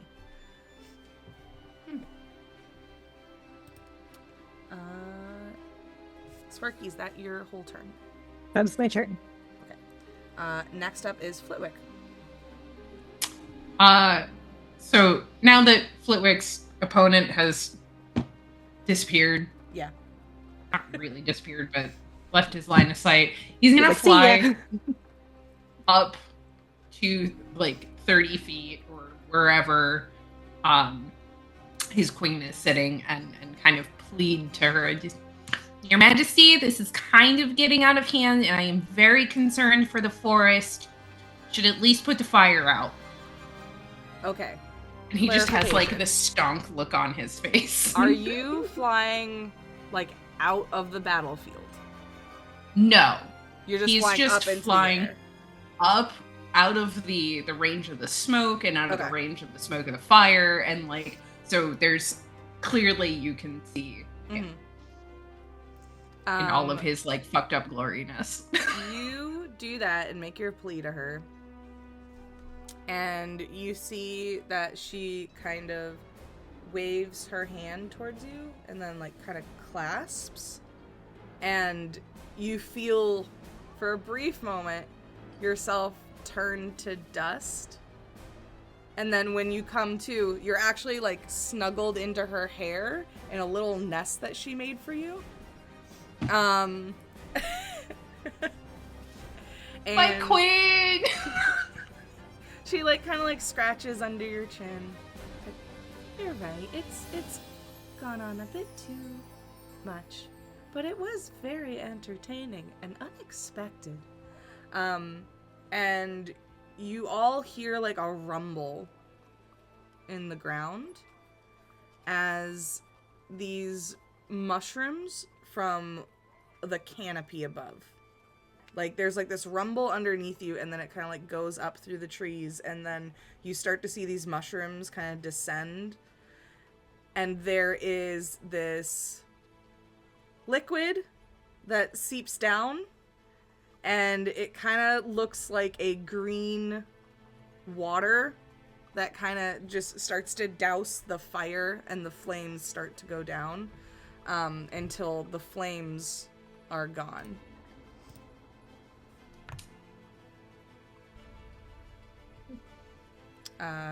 Flitwick, is there anything else you'd like to do? I'm going to hold action to see what everyone else does. Okay. Next up is Glacial. Okay. So a lot has happened in the last moment. I think Glacial is gonna tempt fate and wants to roll out, like physically just roll out of the arena. I don't even want to get up. I just want to roll. Go and just roll through. Before I do, though, I do want to ask Sparky, because Sparky's right next to me. Hey, want a free ride out? Or are you nervous? You want to see what happens? I don't know what's gonna happen.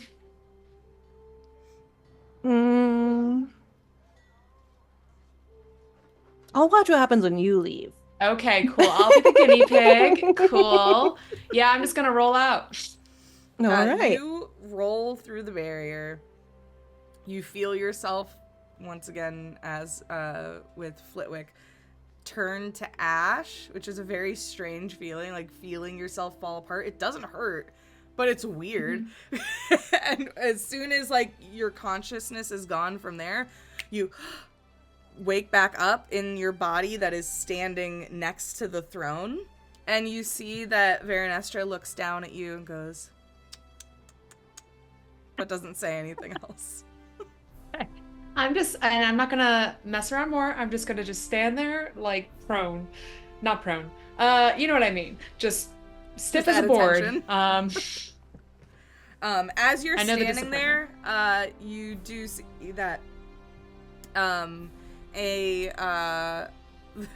we'll say a little like humanoid rabbit with black fur and one like big spot of white over their left eye like hops up to you with a tray that has a glass on it, like a very fancy glass that has these little flowers carved into it all around, and it almost looks more like stained glass because it has these bright colors in it, and it has this bubbling dark blue liquid inside, and hands it up to you. Refreshment? I'll take it, but I'm not sipping it yet. All right, next up, Althea. So you would have seen all of this because the fog cloud is not impeding your view of anything right now. So you would have seen Glacial roll through, disappear, and her come back to consciousness a few yards away where the throne is. So you saw all of that. You also would have seen the mushrooms douse the flames and what happened with Flitwick. So yeah, you would have been privy to all of those things that just happened. Okay, I'm going to go ahead and leave the area where I saw Glacial and near where Gazbat had left. And so once I leave out of the area, does the same thing happen to me? Where... Yes. So you also start to disintegrate and come back to consciousness, standing right next to Glacial. And you can feel like some scurrying on your head and know that Gazbat is sitting up on top of one of the antlers coming off of your crown. Okay. I'm gonna instantly pull my bow out and not shoot it or anything, but just have it at the ready. Are you aiming have it it at the ready. anywhere? I am. I'm aiming it in the general direction of the queen, like the throne. Not directly at her, but enough to be somewhat threatening, but not totally threatening. Yeah. She looks over at you and the bow, like, in her direction, but not clearly directly at, like, her head or something. And you see that she sort of points her finger out and twirls it, and you notice, like, a vine of flowers appears on the arrow that kind of, like, coils around very slowly. Not threatening, just... She is the domain of nature, and specifically oak and woods. So pointing a wooden weapon at her doesn't seem like it would be very effective if put into an actual fight. Potentially. And she's not saying it in, like, a threatening way. It's more like a little display of, that's not going to do anything. So would I recognize this? Because my instinct would be to put the bow and arrow down and not take out my knife or anything, but put my hands, on, like, just because my character is very aggressive in a sense. I feel like she would probably put a hand on a weapon, like the knife that she No, that on makes her, sense. but not So pull it out. you Not go do to anything. sheath that and Yeah. get ready in case you need something exactly. more effective. Yep. Absolutely. And I give that a little pat. Just say, You know, go just give it a scratch. You hear like Aw. Next up, Zinzana. So you still unfortunately are blocked by... Actually, you know what I'm realizing? That would have disappeared when plant glacial disintegrated. So this would be gone. Why can't I delete it? By that logic, so would the vines holding the entanglement hopefully. too, right? Yep, that's true. Yeah. So those would all be gone. I don't know why Roll20 is not letting me delete it. It just likes our artwork. It's really I literally, guys, I can't select it and delete this. Okay, we got one. No?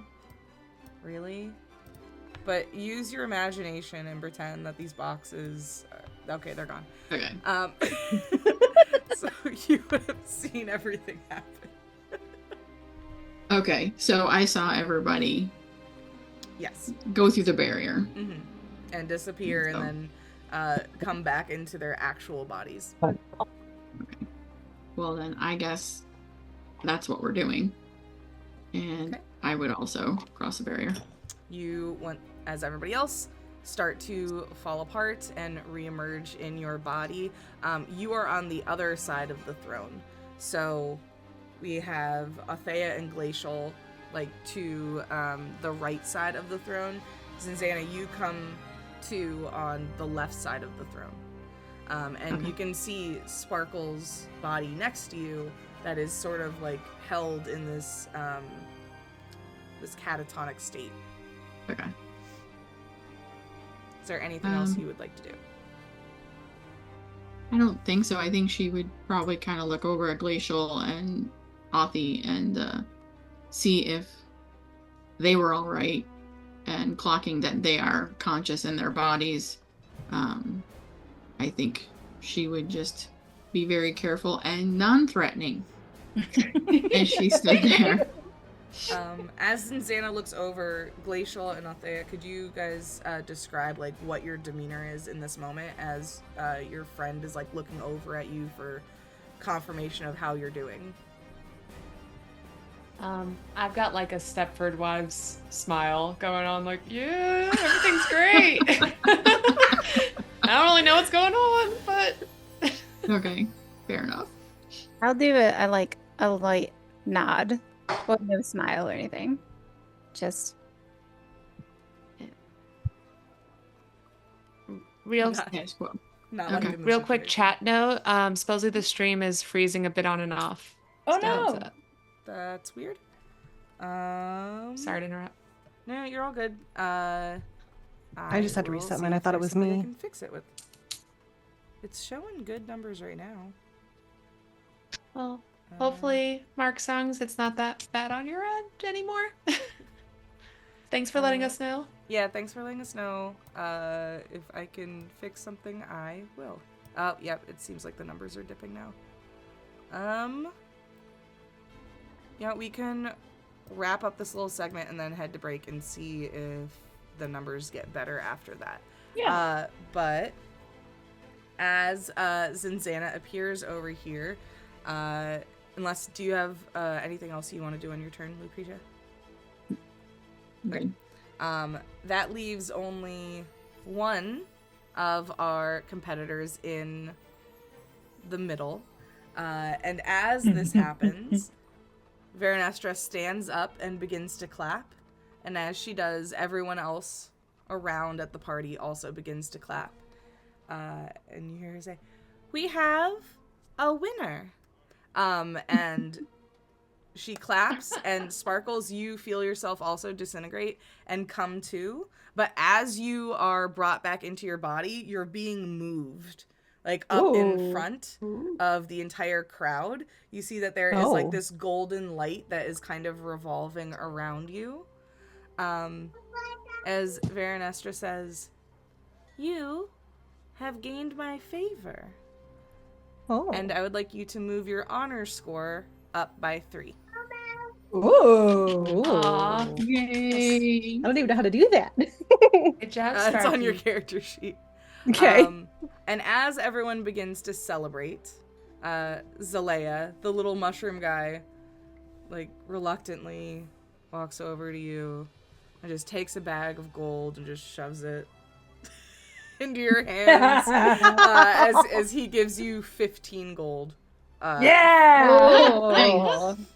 Nice. Nice win. 5 Little for person. each of the big competitors. And you now have your prize. And with that, we are Amazing. going to head to our break. Everybody, stay there. We'll be back.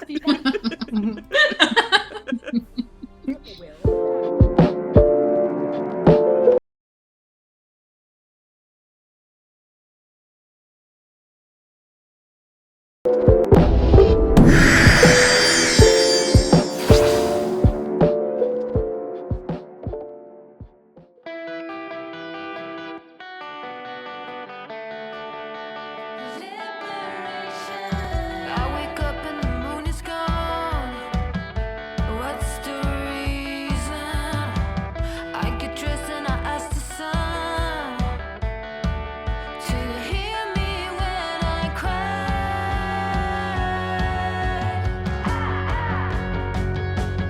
I don't care how it goes, better or worse than most. I want liberation.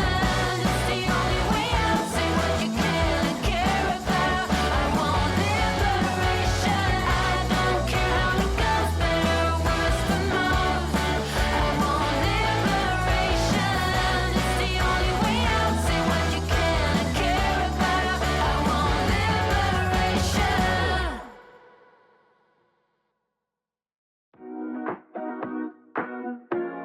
Table Talk is not your typical D&D TTRPG podcast. We are not here to run you through our whole campaign. We're here to talk about everything else in the space of tabletop roleplay. I'm your host, Alejandra Wilhelm, And I'm also your host, Mariah Gresham. and we're your tabletop roleplay girlies.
You sell dice? I'll take like 10 of them.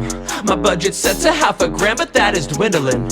Each booth I hit, $200 is a minimum. Bag isn't empty, filled with games, I'm never playing them. I must be Jenny D, all the brand deals that I'm rolling in. You can call me Dr. Meeple, cause I got many men invested in this hobby. Next con, you know I will attend. VIP access badge, cause I influence me. Go cast Witch. You could never ever rock a con like this. Grit like me. Go cast Witch. You could never ever ever ever rock a con like this. Hey everyone, my name is Authentic Young, but you can call me Authy for short. Okay. Several signs. I love the silence from everybody.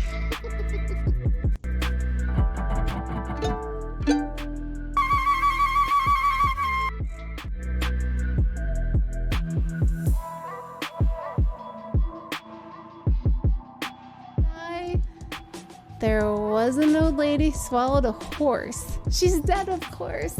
And that's it. That's the, okay, time for bed, kids.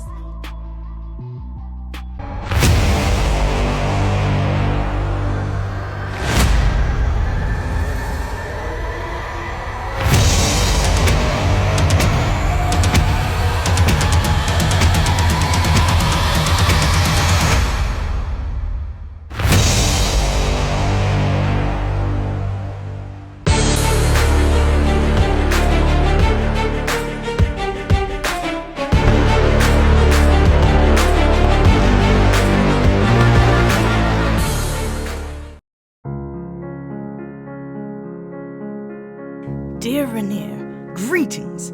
I trust this letter finds you in good health and high spirits.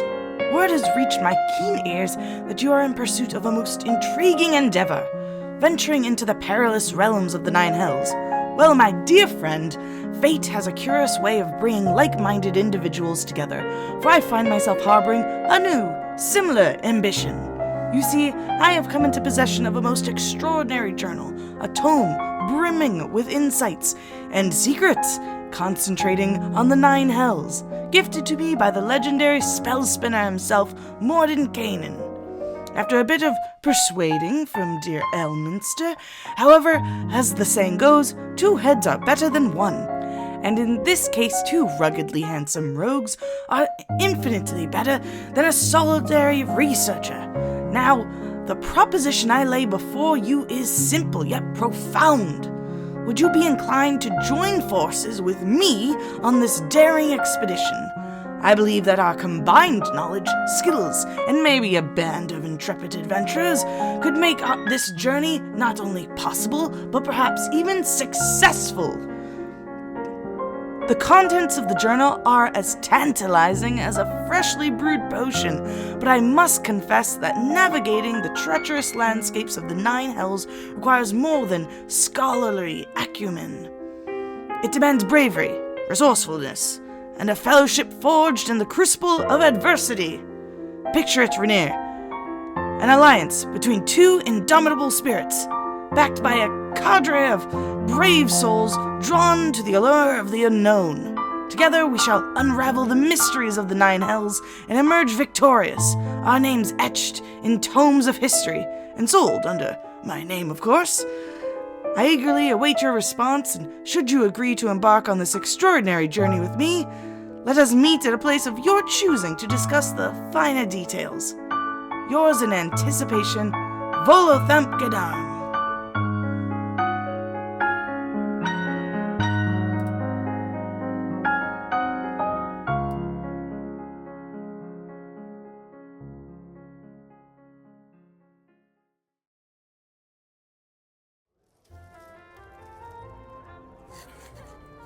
My dearest Volo, long has it been since I've had the pleasure of your letters. A mistake I prayed we would not make again. My past has been weighing on me, and a trip to the hills is a wink from the gods if I ever saw one. Of course, I'll agree to nothing I don't hear proposed with your own tongue, Volo.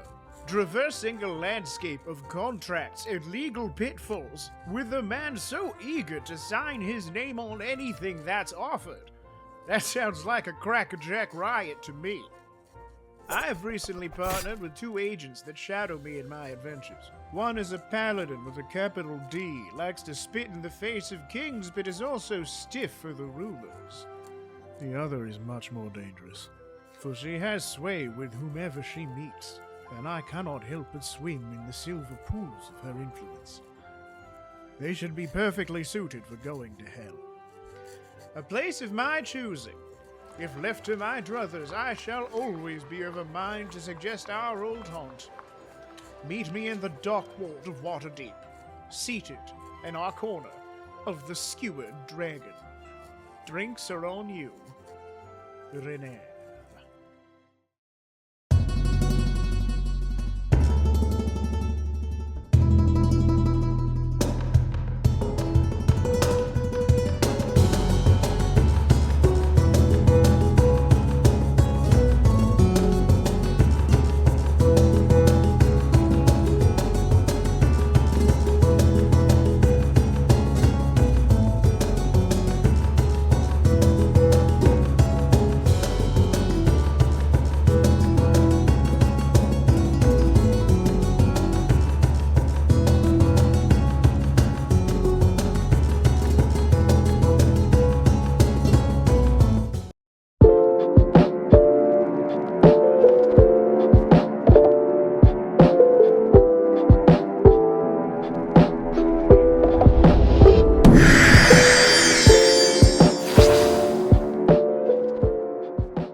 We have a spare bedroom all ready to go. And we're back. Hi, everybody. If you are just tuning in to Feydark Eclipse, our newly formed party, we have some new faces tonight that have joined us for our campaign. Everybody was put into this arena to fight to the death, but the actual people fighting were clones of themselves. These interesting plant versions that were able to fight and not injure their actual bodies as they were entertaining an archfey's court deep within the Feywild Trails. After emerging, the last person standing in the pit was our fairy barbarian, Sparkles, and she was brought in front of Veranestra, the Archfey Oak Princess, where she was given her favor, now glowing in a magical golden light that blinds everyone around her for a second and then rescinds. Sparkles, you were just deemed the winner, because you were the last person in the gladiator pit to disappear. Yay! And technically, that was the goal of the match. Even though you guys didn't all really start fighting each other, we started fighting the environment instead. There was so many boxes on this map, y'all. There was too many boxes is probably what I'm going to name the episode. Yes. So, fully support.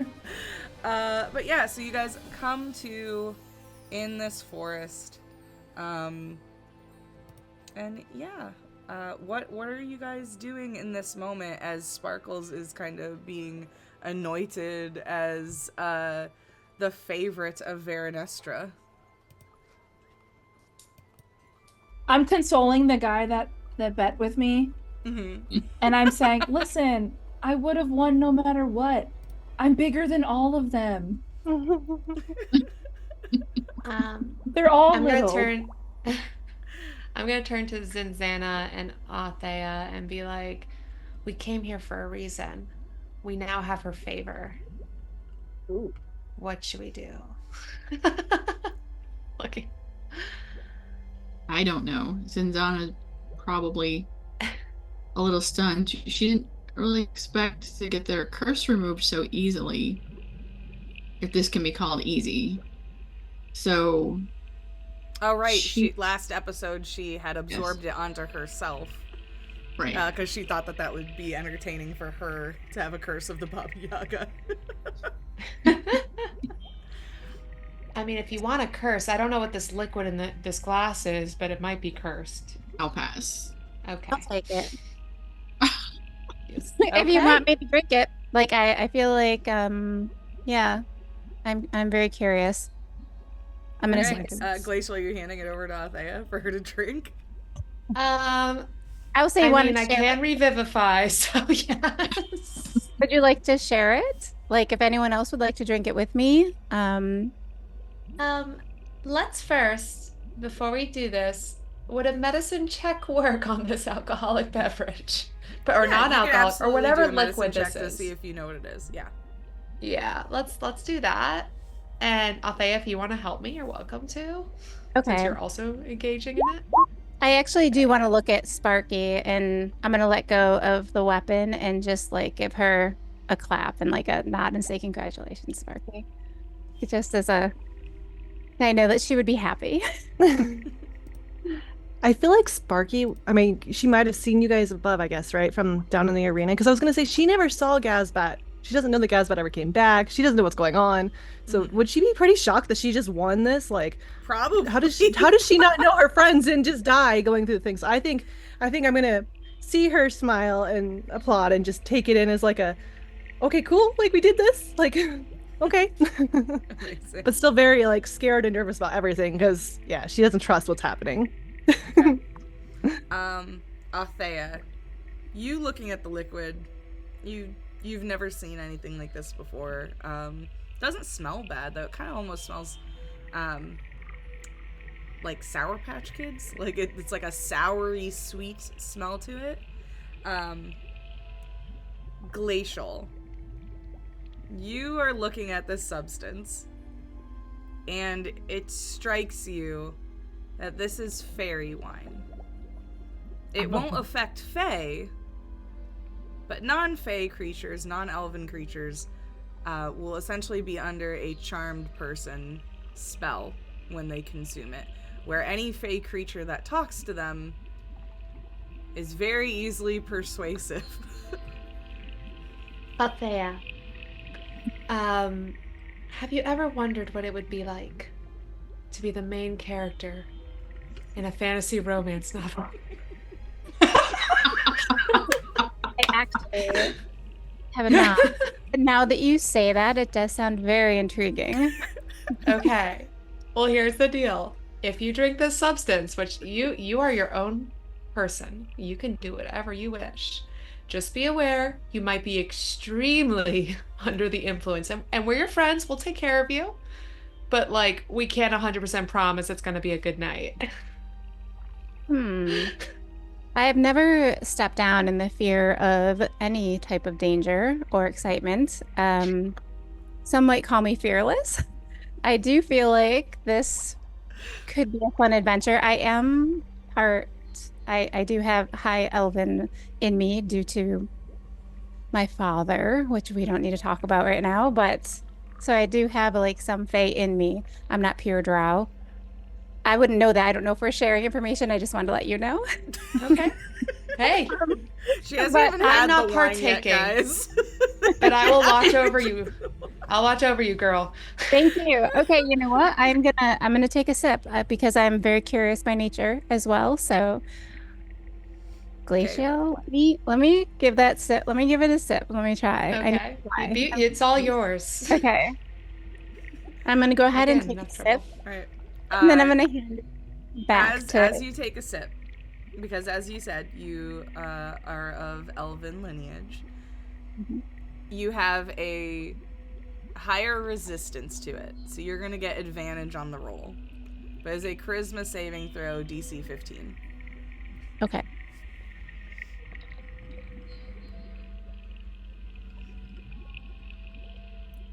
Oh my god. Oh Okay, my you get to god. roll one You more get time. one more. One more. Okay. One more time. First Okay. one was a 4. Okay, that that one's a was 16. better. Okay. There we You go. take a sip. It's delicious.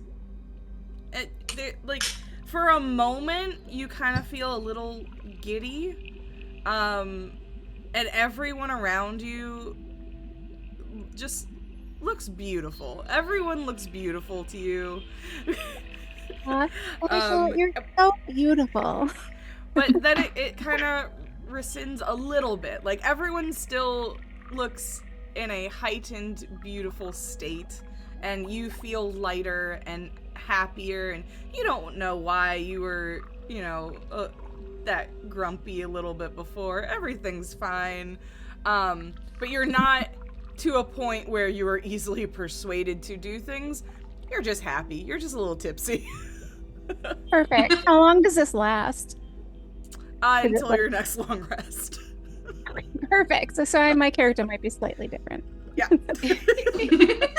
Which could be good. Could be good, yeah. More friends. That's true.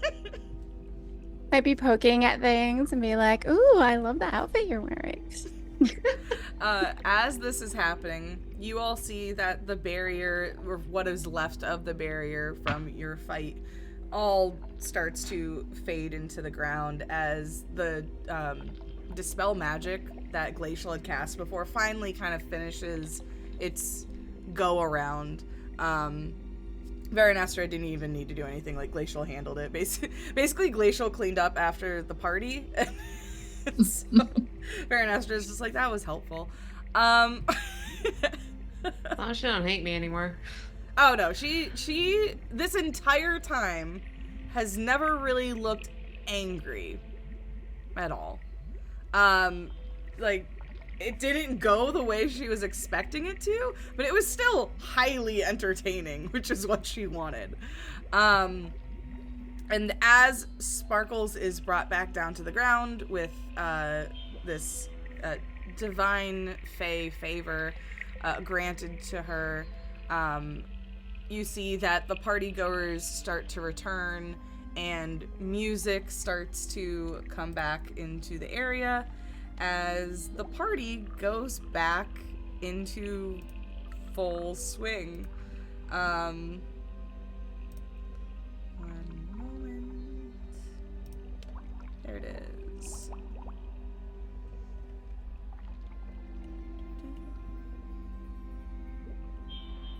Changing the music.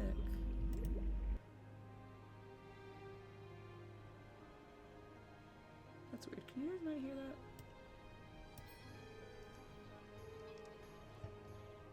I'm so sorry. Okay. So yeah, the party starts to kick back up and everyone starts to dance and be merry, and you see more of this fairy wine going around to people. And Veronestra kind of just sits on her throne happily, and nods to all of you as you did what she asked. You entertained her. But yeah, so you guys originally had come here to be granted a favor by her. Just as a reminder, you had traded the Crown of Prophecy to a smuggler who said that the reward for this particular item was a favor from the Archfey Veronestra. And you guys had come here for that. Remind me, did you guys bring your Formorian friend with you? I can't remember. We did, but she's disguised as a Summer Eldrin. Right. The fox had Okay. cast it on her. Yes. Okay. So yeah, I think She that melted though into the ground. Oh, when you guys were first put into the gladiator pit, Yeah. right? So she would have come back when you guys had finished the games. And so she is also like standing off to the side near you guys, looking a bit concerned and confused, as one would, in this moment. So are you guys joining in with the party? Are you talking to Veronestra? What are y'all doing?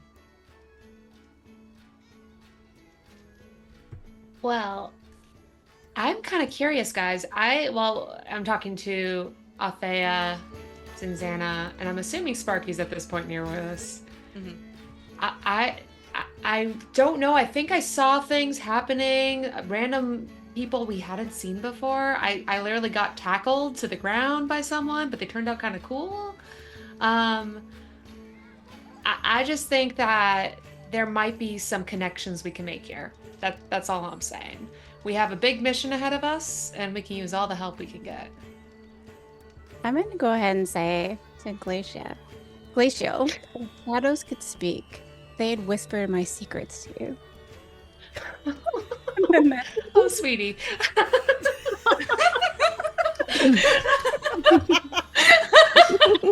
I said that. You're beautiful, and everything is wonderful. You're going to be the friendly Take one another today. sip. That's amazing. As if on cue, Zalea's gonna walk over to Glacial, and with all the music happening, and being like, "So, can I interest you in a dance or some more wine, other libations, anything? Your particular that you like."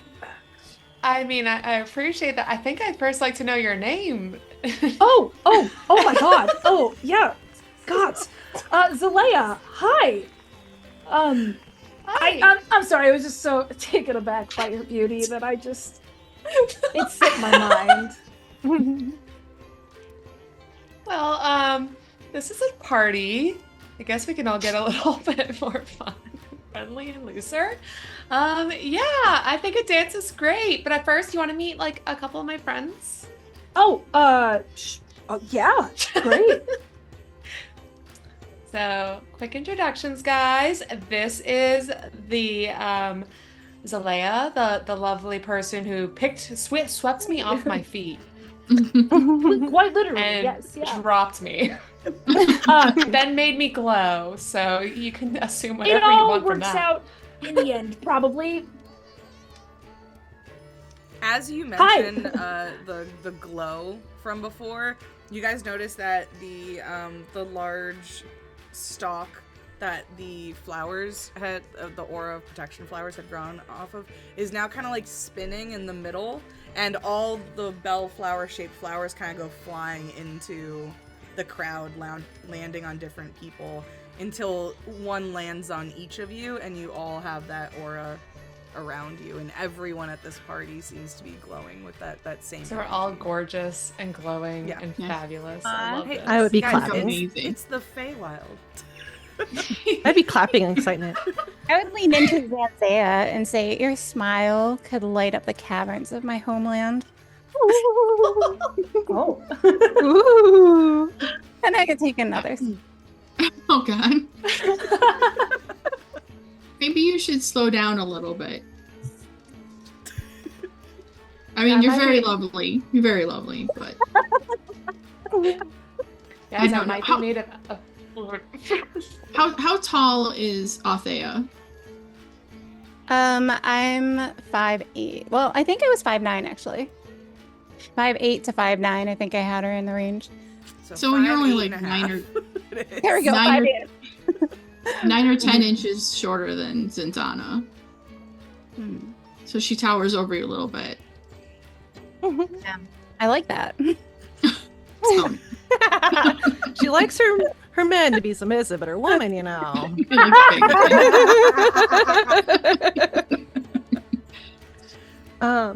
Watching the interaction, she also kind of starts to remember her little friend that she had made on the battlefield and was wondering where her friend had gone, because talking about the things coming and needing a battle and having people to have your back, she thought that paladin was very, very strong and would love to have the paladin in our group. So she looks over at the girls and asks if she's seen the little hummingbird friend that she had made.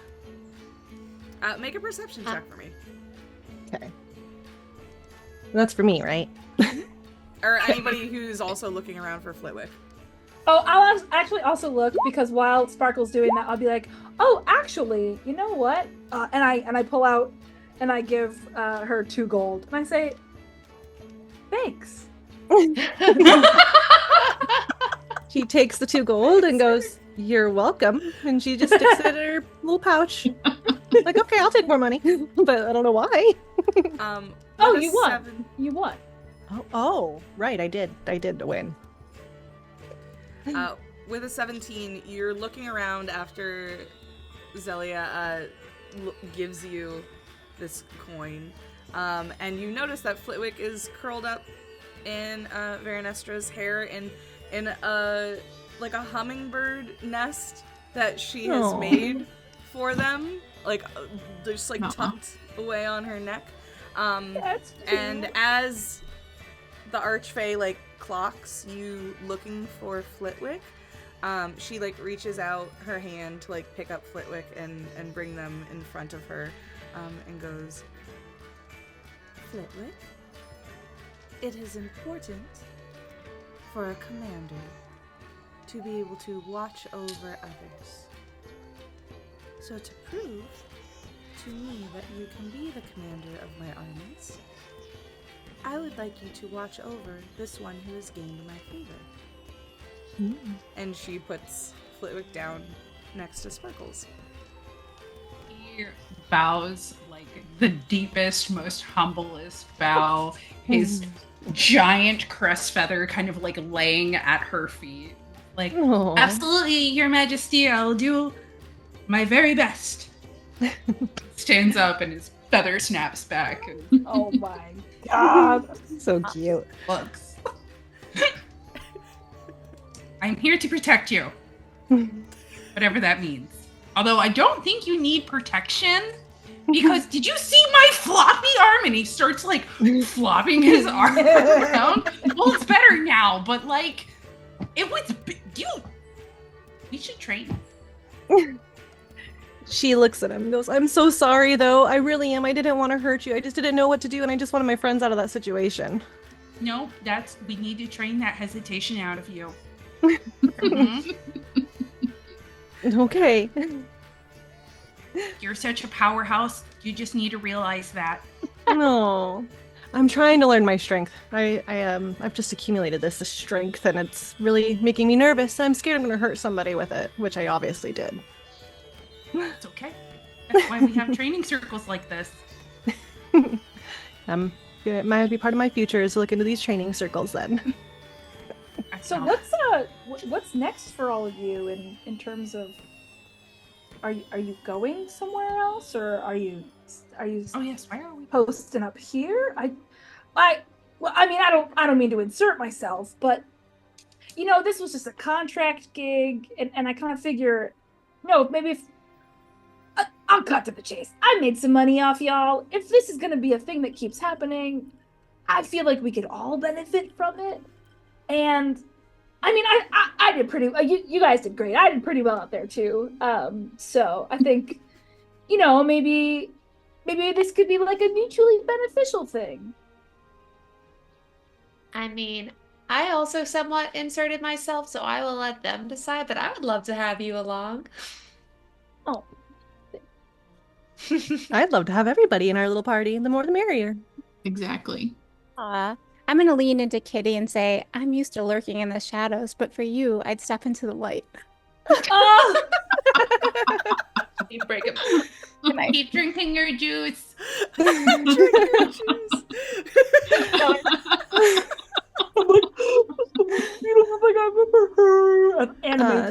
Sparkles is going to end up blushing and just be all giddy and oh my gosh, I can't believe she just said that to me. Oh. Thank you, Clay, for the drink.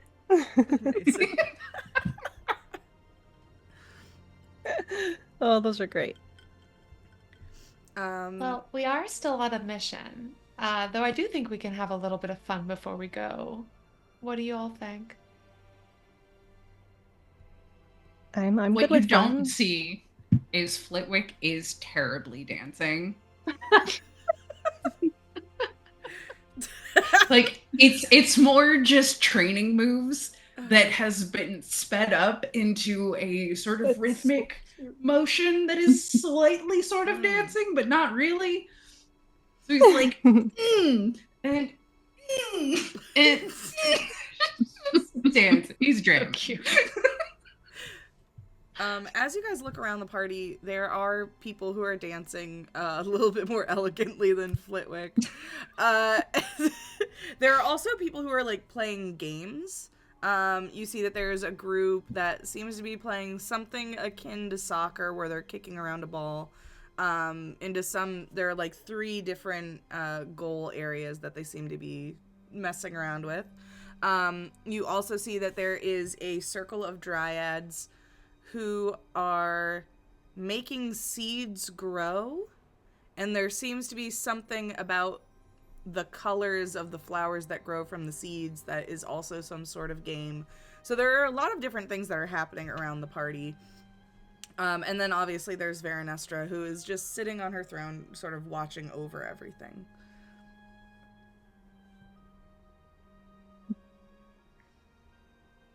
I go to Glacial and I'm like, can I redeem that dance now? Well, of course. I point more to the very structured dancing people, and I'm like, I dance more like that than that. I mean, I might be made of ice, but it does seem like there's a little bit of heat in here. Let's do it. Yeah. Incredible. I take Glacial. I just start to dance. We're like very formally dancing. I'm loving like the fire and ice coming together. Right? Take that, George R.R. Martin.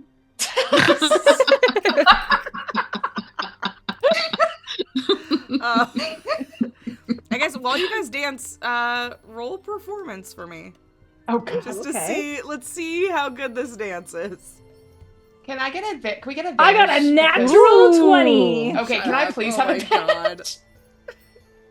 No, if I fail, Zalea's holding me up. Exactly. Sure. It's good. Okay. Yeah. So, you guys begin to dance. It's very steamy, and I mean that literally because there's steam coming off of you. Zalea runs hot, and you are run cold. So there is like this like kind of steam that sort of circles you as you dance. Zalea is being very graceful with their movements, and would you say that you're the one leading in the dance? Yes. Yeah. Okay. And is leading Glacial. Glacial, you kind of go to be twirled and aren't like expecting it, and sort of trip. But as you trip, Zalea catches you and just dips you down low. Yeah. As you're dipped, I go, caught you this time, and then I bring it back up and keep dancing. Get it. Yeah, Glacial is swooned.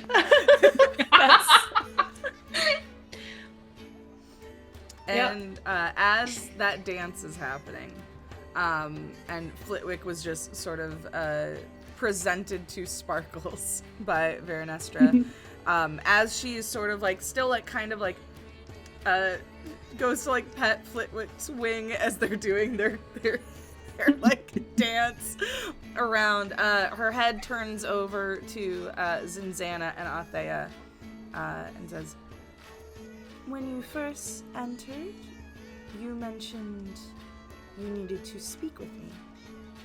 You may speak with me now."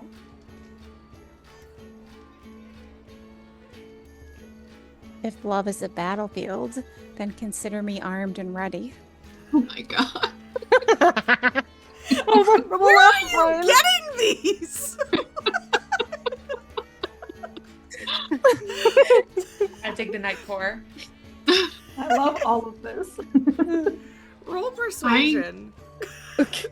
Woo. Ooh. Is the fairy one an advantage or a disadvantage? I think it's neutral. I think it's just 20. That would be no, wild. wait a second, because I do not know. Roll 20 has disappeared for me. One Oh second. no! Yeah, I'm coming in though. Hold on, I can pull up your character sheets. I'm just about back there. Your persuasion is a +1, so just roll a d20 and add 1 to it. Okay. 19. Oh my Ooh. god! Okay. You say this line as Veranestra was expecting you guys to reclaim the favor that she owes you. And you say that instead, and with her like large arm, she kind of like scoops you up and then sets you down like on her lap and just starts like braiding your hair. It's like, say more pretty Aw. things. Wow. Well, this is very out of character, but I'm feeling very comfortable here, and I'm just gonna snuggle back and Amazing. I mean, I honestly thought the favor we were coming to claim was getting our curse removed. I thought so too. So I Was there don't know more? what- Well, I don't okay, know what just else we just want to here. recap other things that you Yeah. guys have going on. You can claim anything as your favor. Okay. She kind of just did the curse thing because she thought it was funny. Oh. She's an archfey. So that's like nothing to her. Archfey and the Baba Yaga are pretty much like on the same playing field power-wise. So the other things that you guys have going on, you have the whatever is happening back in Aztrazlian with your Fomorian friend who claimed that there's something going on in the Feydark where the Fomorians are gathering for some kind of attack against Aztrazlian and an attack against just the Feywild in general. But the entrances to the Feydark, or the most well-known about, are near Aztrazlian, which is why like that would be the city that would be first hit. But she was trying to escape that, and she had gotten into an argument with the shop owner that tried to kill her because the Eladrin and the Fomorians are like very much so at war with each other. And then she was trying to escape on that boat where you guys acquired by force, that boat that you now have. The other things that you guys have going on are Glacial is searching for a fire genasi that you guys know went missing in the Feywild Trails. And then just any of your personal quests. So Althea looking for her father, Zinzana kind of just being on this mission to go find all the different sacred areas to the Queen of the Summer Court, and Black goo. And black goo. And the black goo that you guys found that was concerning. Yeah, so you guys have like a bunch of different things that you could potentially call on a favor for, or you could come up with your own. But she is an archfey who can grant many things. Should we... Oh, go ahead. I was say, what about our little friend, our little stowaways? Would we do something with her? Should we help us with her? I don't know if we want to reveal to an archfey. Because we have a Fomorian here. That's concerning Zinzana a little bit. Like, she's kind of hanging back. Like, what would happen to Coral if she's discovered, and, you know, how easily could Venestra see through the disguise? And the longer we're here, that's kind of what would happen to us if, you know, she found out that we brought her here. So I don't know if we want to help her with that. We could see if we could get information about the vision, the black goo, or we could help Glacial find Ember. Those are what I would suggest, but I would want to talk it over with the group and come to a decision. And some of our members are occupied at the moment. Like it's a very classic party where half the people get drunk and run off. Right. Metagaming for a second. I wouldn't worry too much right now about the finding Ember. I'll still pursue that, but I personally, if you guys wanted to do something different, go for it. Yeah, I'm very content where I am. So my personal stuff I'm putting on the back shelf. So if one of you guys can just tell from the way that I'm acting that I'm not in the sense of mind that I'm going to be asking coherent questions. Help me. Coherent questions. Okay. So I guess there's not much we could do without We got our, I don't know. We got the curse that we needed just fixed. Enjoy the night, play games, and then in the morning, y'all can have a conversation about what you want to do. I think that'd be good. I think we should enjoy the evening. We haven't had a rest. We should definitely rest for the night, and then speak see about where it everything goes. refreshed in the morning. Yeah. Gonzalo When will look everyone's for doing good. Look for someone tall enough to dance with. Okay. I will say you see a couple different people. Let me pull up my NPCs real fast. How tall are you? Like 6'7". Oh, damn. Okay. Oh, shit. Well, she's Furbolg. She's short for Furbolg. Yeah. Still, I was like, oh. So actually, I'm glad you didn't win because I would have lost. Although, am I like, I could have spun it. I could have spun it. It's fine. It's fine. I would have just opened my wings or something and been like, oh, look, I'm bigger still. See? Okay.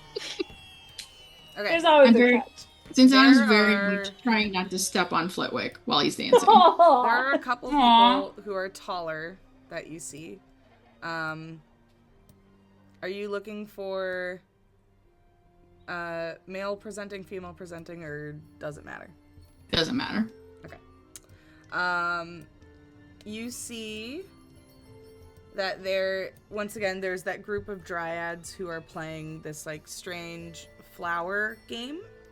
Mm-hmm. All of them are fairly tall, beautiful, slender creatures that have different colored plants growing off of them. One of them is like a bright green and has like these dark green and like golden leaves growing off of them. Another one is more of like a pink and has cherry blossoms growing all over them. There is also a treant who is playing the soccer-esque game, running around kicking a ball, but it's not really fair to everybody else because like there are these gnomes that are jumping on them and they just move one of their giant tree arms and everybody goes flying. And you see that after a moment or so, some of the gnomes are like, "You can't play. This isn't fair. You go." And they like shoo him off, and then he just goes out onto the dance floor and starts boogieing. And then the last one that you see, I can't remember if you were there. This is from our session 0.5. I know Althea meant them, but it is Arendor Stormrunner, the leader of the centaurs that are in the Thundering Plains. And he has a horse bottom, and the top of him is a very muscular man with this long silvery hair that's pulled over to one side, and he has these this jewelry of like large gold coins that's draped over his chest and neck and running down his arms, and at one side he has like this large scimitar that is sheathed, and you see that he is kind of like prancing around having a jolly old time. And here I can show you their pictures. Can you let me know if you would like to go up to any of them? Well, the centaur man is beautiful. I think she would probably pick the centaur just because I think that's super funny, like trying to dance with a horseman. It is kind of hilarious when you think about the fact that you're like a cow humanoid. I was just thinking that. You guys both have hooves. It'll work perfect. A and a centaur. Yes. All right, so you walk up to Arendor. What do you say as you approach? You seem to be enjoying yourself. Would you care to dance? You see that his front two legs kind of buckle in front of you as he like gets down to be closer to your height, because even though you are very tall, he towers over you. Yeah. And as he kind of like knuckles down and goes, "I would love a dance." And then he scoops you up and kind of like throws you onto his back and then starts to canter around. That's fun. And as Since Anna's enjoying that. this is all happening, and everyone is enjoying themselves in merriment, we zoom out to a dusk Feywild sky, and the sounds disappear into the night. And that is where we're going to leave it for tonight.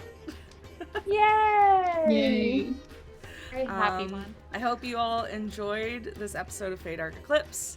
We're going to go around, everybody say what you have going on, where the people can find you. And then we'll say goodnight. We're going to go in reverse order this time, so I believe that would make Lucretia, you'd be going first.